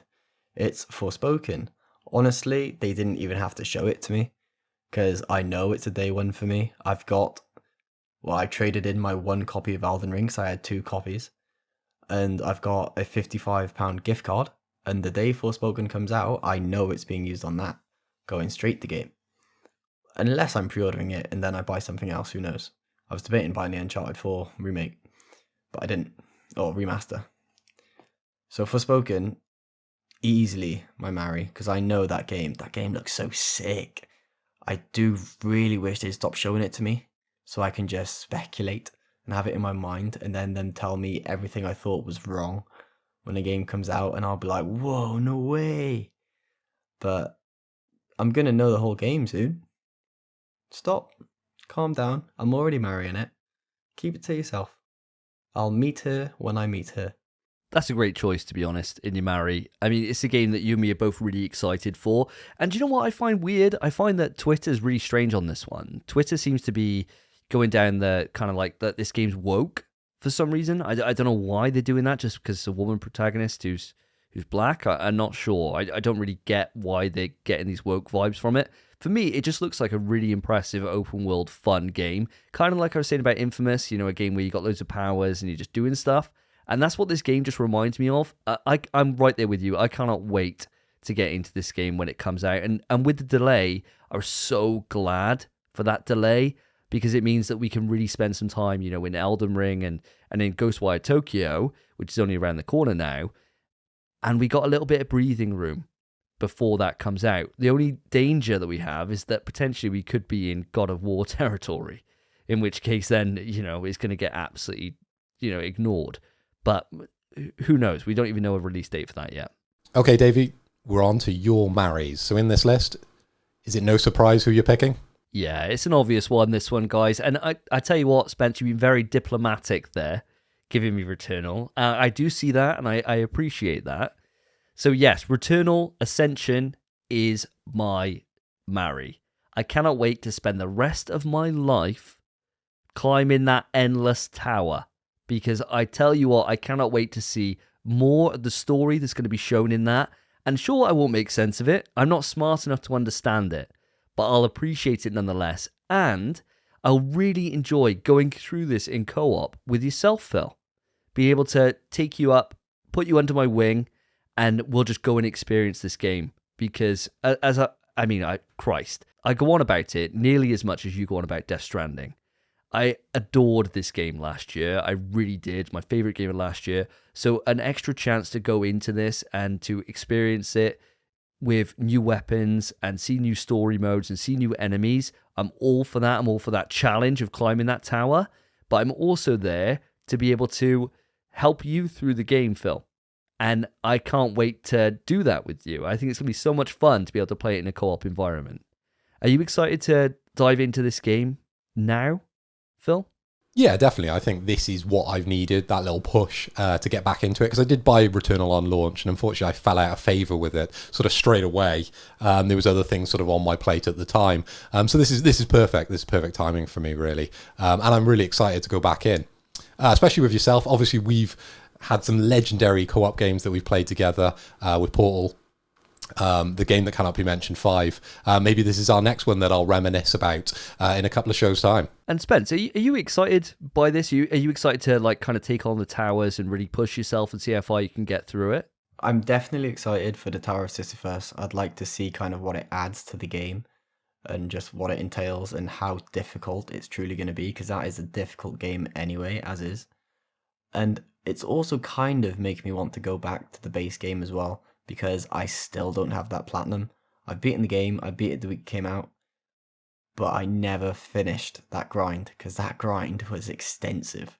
That's a long grind, and this DLC might be what pushes me to go back and finally do it. No, that'd be really interesting to see. I mean, I don't wish that grind on anyone, but it did feel really satisfying finding that final glyph, even though I ran that one level probably about 150 times. Which is a madness. But I've got insane movement tech, Phil. So at least now I can carry you around the entire map. You'll be warping everywhere. It's crazy, man. We'll just be running. It's going to be class. What about yourself, Phil? What is on your marry list? I'm picking Tecta Yomi. Purely because this game was probably the most interesting game on the list. This is the one that I've thought about the most. Seriously thinking I'm going to play it. I love the art style. And it's very similar to Sifu in what I'm seeing. And that's a game I was very hype about, but it didn't work out with Horizon and what I was playing at the time. That's a game I definitely need to go back to as well. But Tecta Yomi, it's definitely piqued my interest enough to think, well, let's do a bit more research on this. Let's see where it progresses. And possibly this is the game I'll be picking up. So yeah, I'm putting the wedding ring on Tecta Yomi, guys. How did you feel about it? Yeah, I got to say, when I saw it originally, I remember popping off because I thought it was Sifu DLC. And then the more we kind of saw of kind of these more kind of like open, far-reaching kind of landscapes as opposed to Sifu's more close camera, I then realized it was something else. This game has really piqued my interest as well. I'm just hoping that we learn a little bit more about how this game kind of works, because if it's anything like Sifu, I'm going to adore it.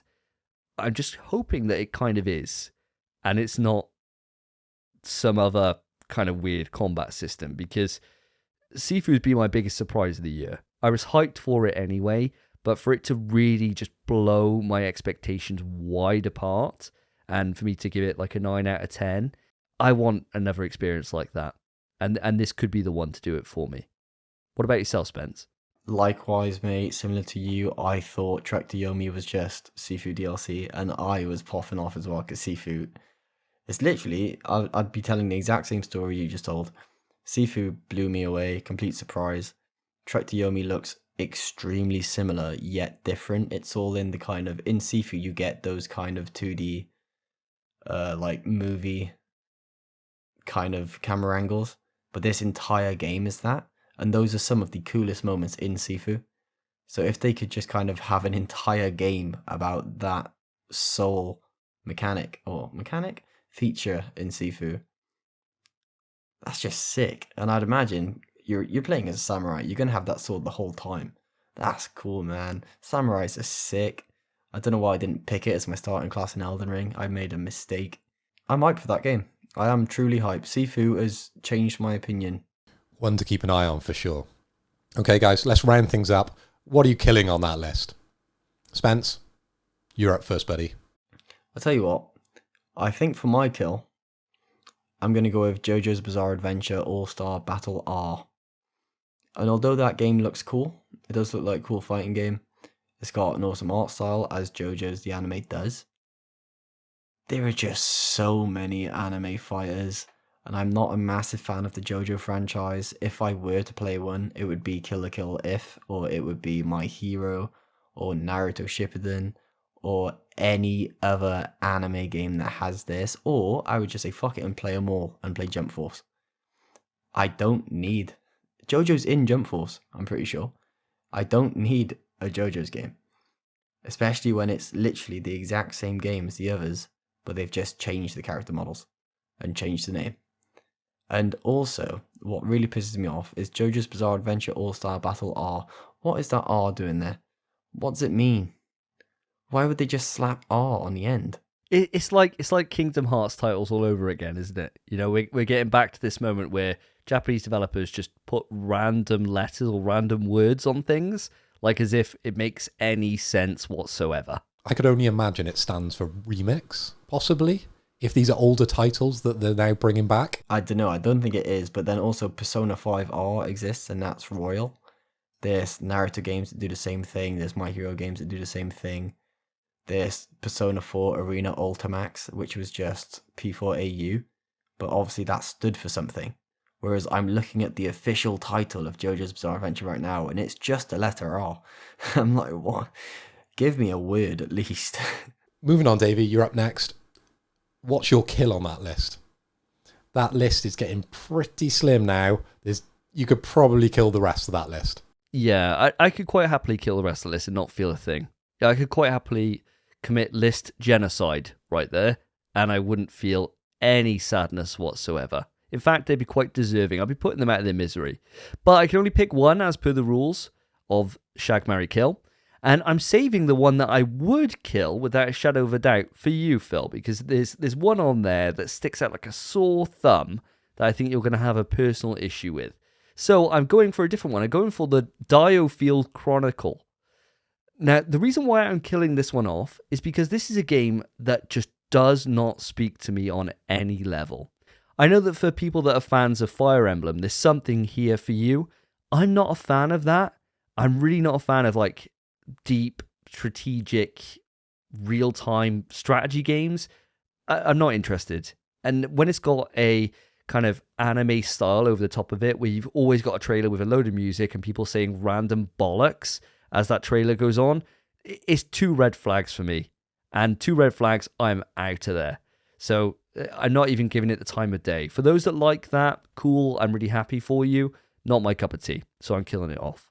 I don't even remember this game. That's how much of an impact it left on me. I kind of think they should have left the show at Returnal, kind of go out on a high, rather than just have 2 games that pretty much just trailed into insignificance for me. Yeah, I second that one 100%. But, you know, there's some people out there that would go wild for this. And it may just be that we're not that target market. And so you've got to always kind of keep that in mind as well at the same time with these shows. But yeah, definitely 1-1 for me. Any thoughts on this one, Spence? I mean, yeah, when I saw it, I thought maybe it was going to be like a new Bravely Default or something like that, but that's a Nintendo IP, so I don't know why it would have been. It just looked similar. It's very much just a Fire Emblem Bravely game. I can't be fucked, man. I bought a PS4 to play Persona 5, and I still haven't finished it. I have a PS5 now. I'm on the next generation and I still haven't finished the game I bought last gen's console for. And I enjoyed that game as well, and I just never finished it. I haven't played a JRPG since FF7 Remake, and I don't think I will until FF7 Remake 2. Oh, actually, that's not true. Since Dragon Quest 11 was the last one I played. Still haven't finished that either. JRPGs are too long, and this one didn't speak to me in any way whatsoever. So why would I commit 100 hours of my life to B-Tech Fire Emblem? Why would I do that? I think it's something about that. You know, like our podcast, we got two main areas that we're kind of like blackout on, and that's like hardcore sim races and JRPGs. They're the two areas really that we can't really say an awful lot on because they're not for us. And that's the way it is. You're going to have that with any group of people, I suppose. But with us, I suppose the one thing that we do have one saving grace on is that we like fighting games. Where a lot of people, that is their kind of like blackout where they don't have anything to say. So it's just one of those things. And I'm sorry for those people that are real big fans of those, but you'll have to write in and let us know what they're like because we cannot put any experience to the test on that one. So Phil, finish us off there, mate. What was your kill? Well, alongside liking fighting games, we all like FPSs. And my kill, can we really call this an FPS? It just looks absolute trash. It's Gundam Evolutions. There's not much to say. I'm just shaking my head for the audio listeners. It looks like a game from the 90s, but it's Overwatch with Gundams. It looks absolutely shocking. I'm sorry. I like Gundams, and it looked shocking. There was no redeeming features. And the whole presentation, over the top, was this like 90s dance music, which just didn't suit it. It was just terrible. I've got nothing positive to say about it, lads. How about yourselves? I just really feel for you because I know what it's like. You know, being a Dragon Ball fan myself, we get good games, but live action Dragon Ball will haunt me until the day I die. This just reminded me of that in terms of just having an IP, but just bundling it in such a bad way where, as you said, it looks like arse, looks like it plays like arse, and I bet you if you bought it, it would somehow hack your account and steal your money because it just looks like total trash. It's unbelievable that a game like that could be coming out now in 2022. I wouldn't have believed this would be a PlayStation 3 game. In fact, I remember playing some kind of Gundam or Armored Force game back on PlayStation 3 and it looked markedly better than this. It honestly looks like someone made this in Roblox and put it out. It looks terrible. It looks god awful. I'm pretty sure that was the Gundam game I got on launch for PS3 that you played. And yes, you are right. That looked better than this. My God. Spencer, have you got anything nice to say about this game? Or should we just end the show? This game looks like cheeks. It's literally Overwatch from X. The only way they could possibly save this game for me, because it is a free-to-play game, it wouldn't be hard to just jump in, would be if they had some anime tie-ins. So maybe some Evangelion, Gurren Lagann, Code Geass, some mechs that people actually liked. Then, yeah. But if it's literally just Overwatch, you design your mech, and instead of having all these cool characters in Overwatch, they're just like, oh, this one's red, he's got missiles, this one's blue, he's got a taser gun, this one's a bit fast, he's a bit smaller, but he's got less HP. What's his name? XO2. Sick. Yeah. You are right, because some of the Gundams, they're such a weird pick. They're not even the Gundams from Endless Waltz, which everyone surely wants to be. Surely. It makes no sense. I don't know Gundams. I don't know Gundams. I don't know Gundams at all. I recognise the one who had like, he was grey and he had like yellow on him, like a little spiky head thing. I recognise him. I don't know my Gundams. My Gundam knowledge isn't there to be able to judge the inclusion of these. But all I know is that they all looked like arse. Well, on that depressing note, I think that ends this episode of In PS We Trust. It's been an absolute pleasure recording this episode. Doing it sober is a little bit weird, so I'll be quite looking forward to getting back on the source in 2 weeks' time.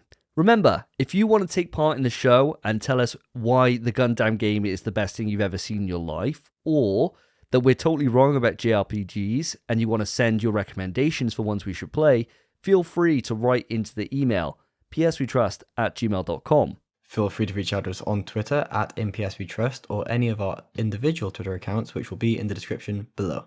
We're active on Reddit. The URL will be in the description. You're welcome to join us at any point. We have some live chat going on. And of course, I'll be posting up a topic based around tonight's show.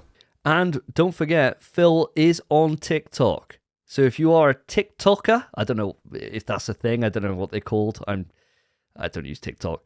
Find us on there. Phil loves a bit of TikTok. He's always sharing stuff on there, and we're getting some good views. So we appreciate everyone that is going over there and checking us out on the TikToks. Final thing before we sign this episode off. If you want to support the show, the best way of doing it is leaving a review on your podcast service of choice. We are always pimping out the Spotify because that is our one that most of you listen to us on. So if you have listened to this point in the show, thank you ever so much for your time. We really appreciate it.